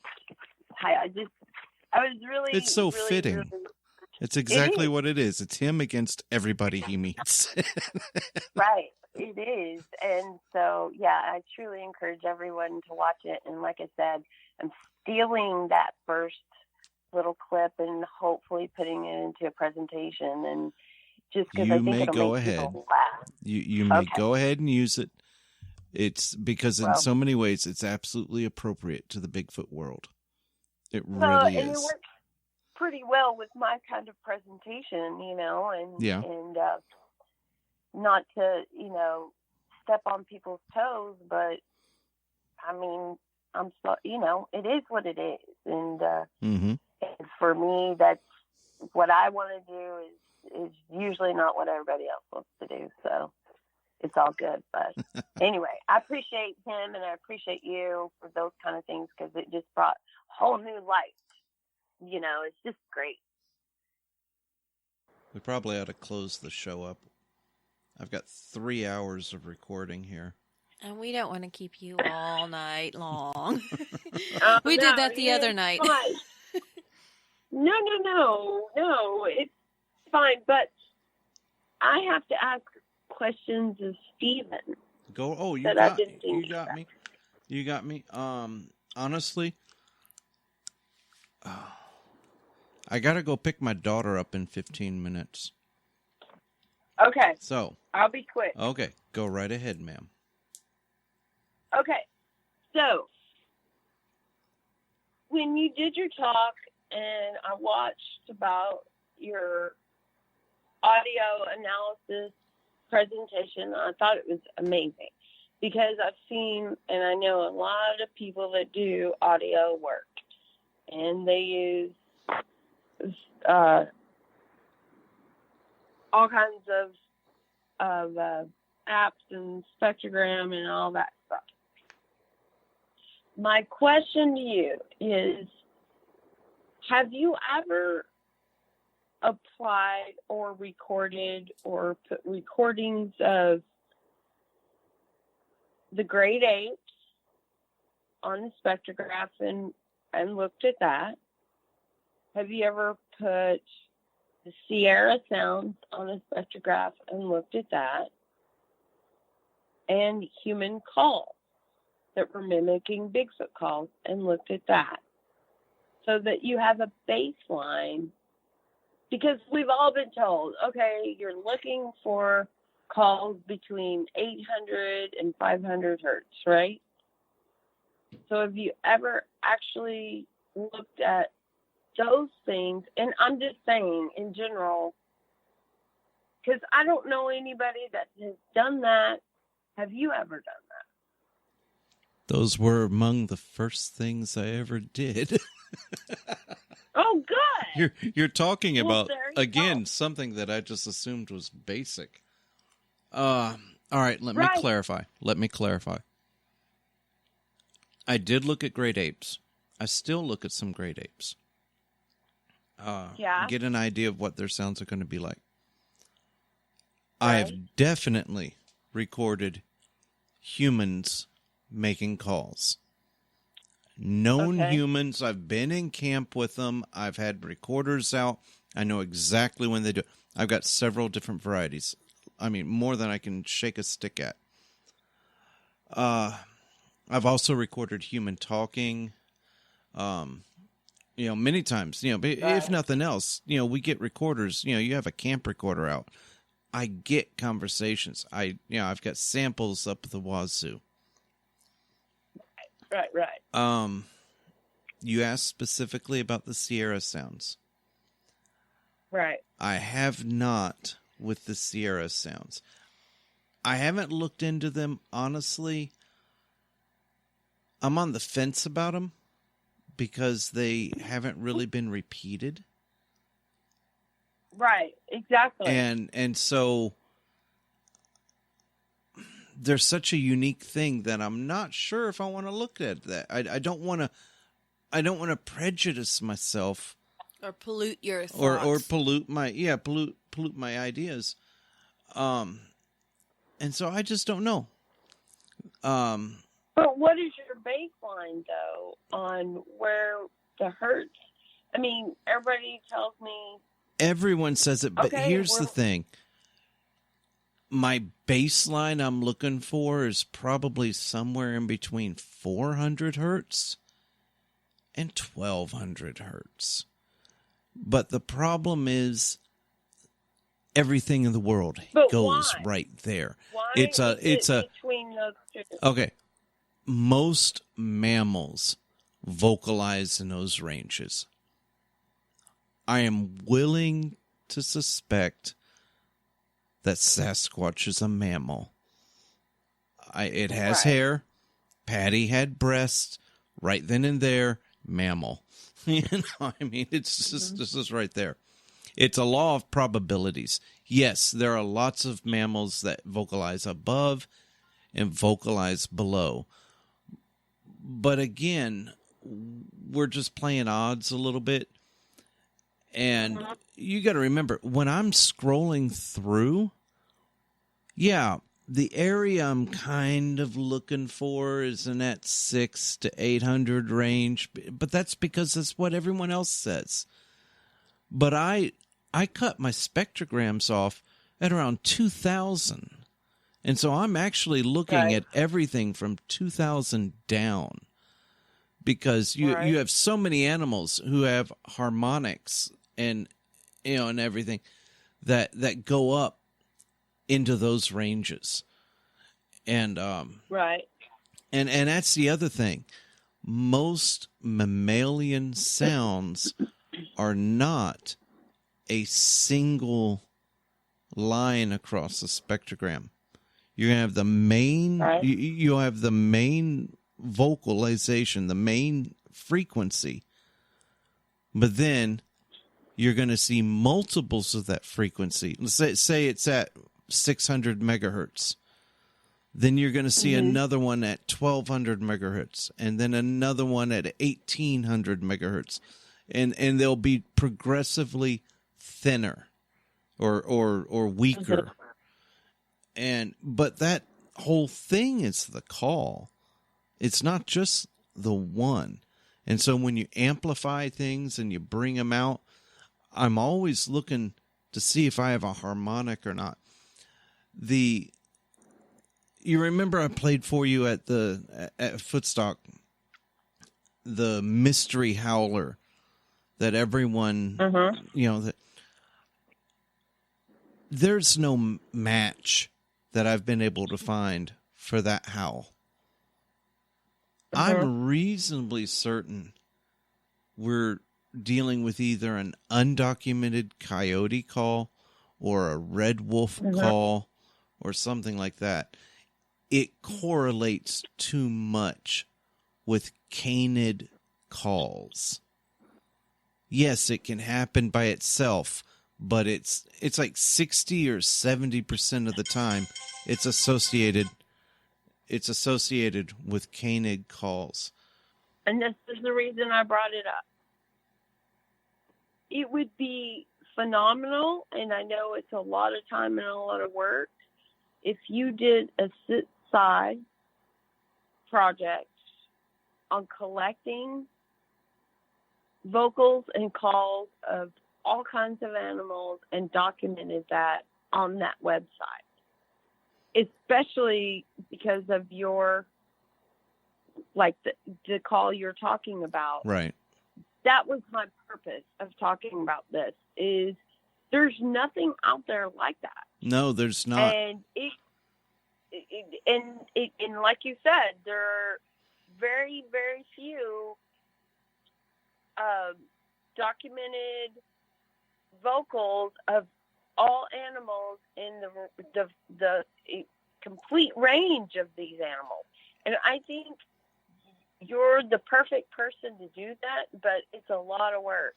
But anyway, I know you got to go, and that's why I asked you that question. That's okay. Just because, and I was telling Jen about how we did calls with a giant megaphone because it was organic. Yeah. But it made it sound 10 times bigger. Mm-hmm. I would like for you to record that, or I record it, and then you look at it on a spectrogram and see what it does. It would be interesting. Anyway, I would like to see the shift in the tones and the effect of the amplification. Absolutely. Yeah, I think it would be really cool just to start experimenting with different things, and you do an actual study on that. And all you got to do is just record them and put it in the database. And maybe someday people will start taking, science will take from that database and use it. Yeah.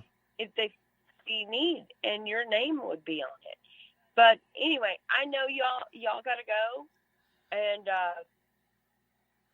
anyway, this has been great. I'm super appreciative of this interview. It was super fun and super cool, and I look forward to us doing more stuff together and getting in the woods together. Yes, if ma'am. you want to. The feeling Yes, is ma'am. mutual, Shelly. We really appreciate, and it was a pleasure for you to come on and just us to chew the fat a little bit, so to speak. Yep. Absolutely. I loved it. It was great. So y'all go take care of your business, and we will talk soon. Yes, Absolutely. we will. All right. Bye-bye, Shelly. Have a good night. All right. You too. Thank you so much. You're welcome. Guests of Cryptid Connection are all members of the Cryptid Connection website. Join the community, a safe, secure, and private place for all your paranormal and cryptid pursuits. Every cowboy, he always misses when he's aiming at the target in his head. And every broken man finds his idle hands grasping at tomorrow's promised land.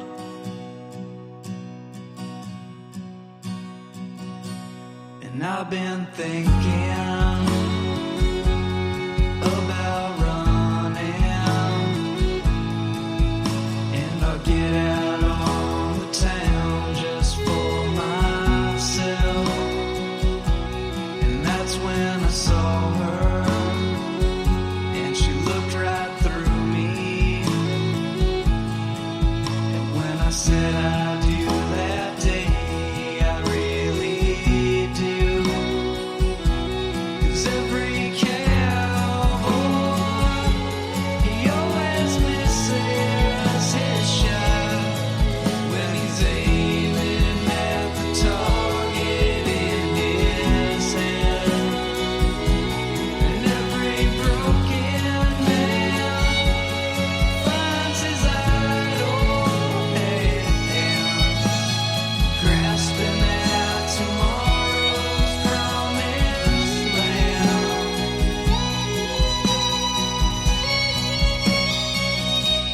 And I've been thinking about riding, and when I get the first draft back with no red ink, but I've been thinking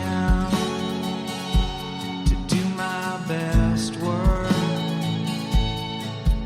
Yeah, I've gotta leave this town to find my way. And when that plane touched down on that island town, I knew that my life's work was in their hands. So I started digging for wells of water, and I'm a hero in their eyes. It's clear to see. 'Cause every cowboy, he always misses his shot when he's aiming at the target in his head. And every broken man finds his idle hands grasping at tomorrow's promised land.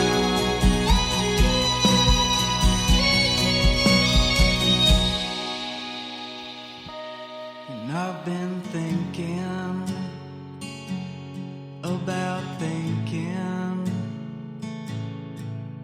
about the time that I have wasted sitting here. 'Cause I've been thinking that all this thinking is the thing that keeps me further from myself.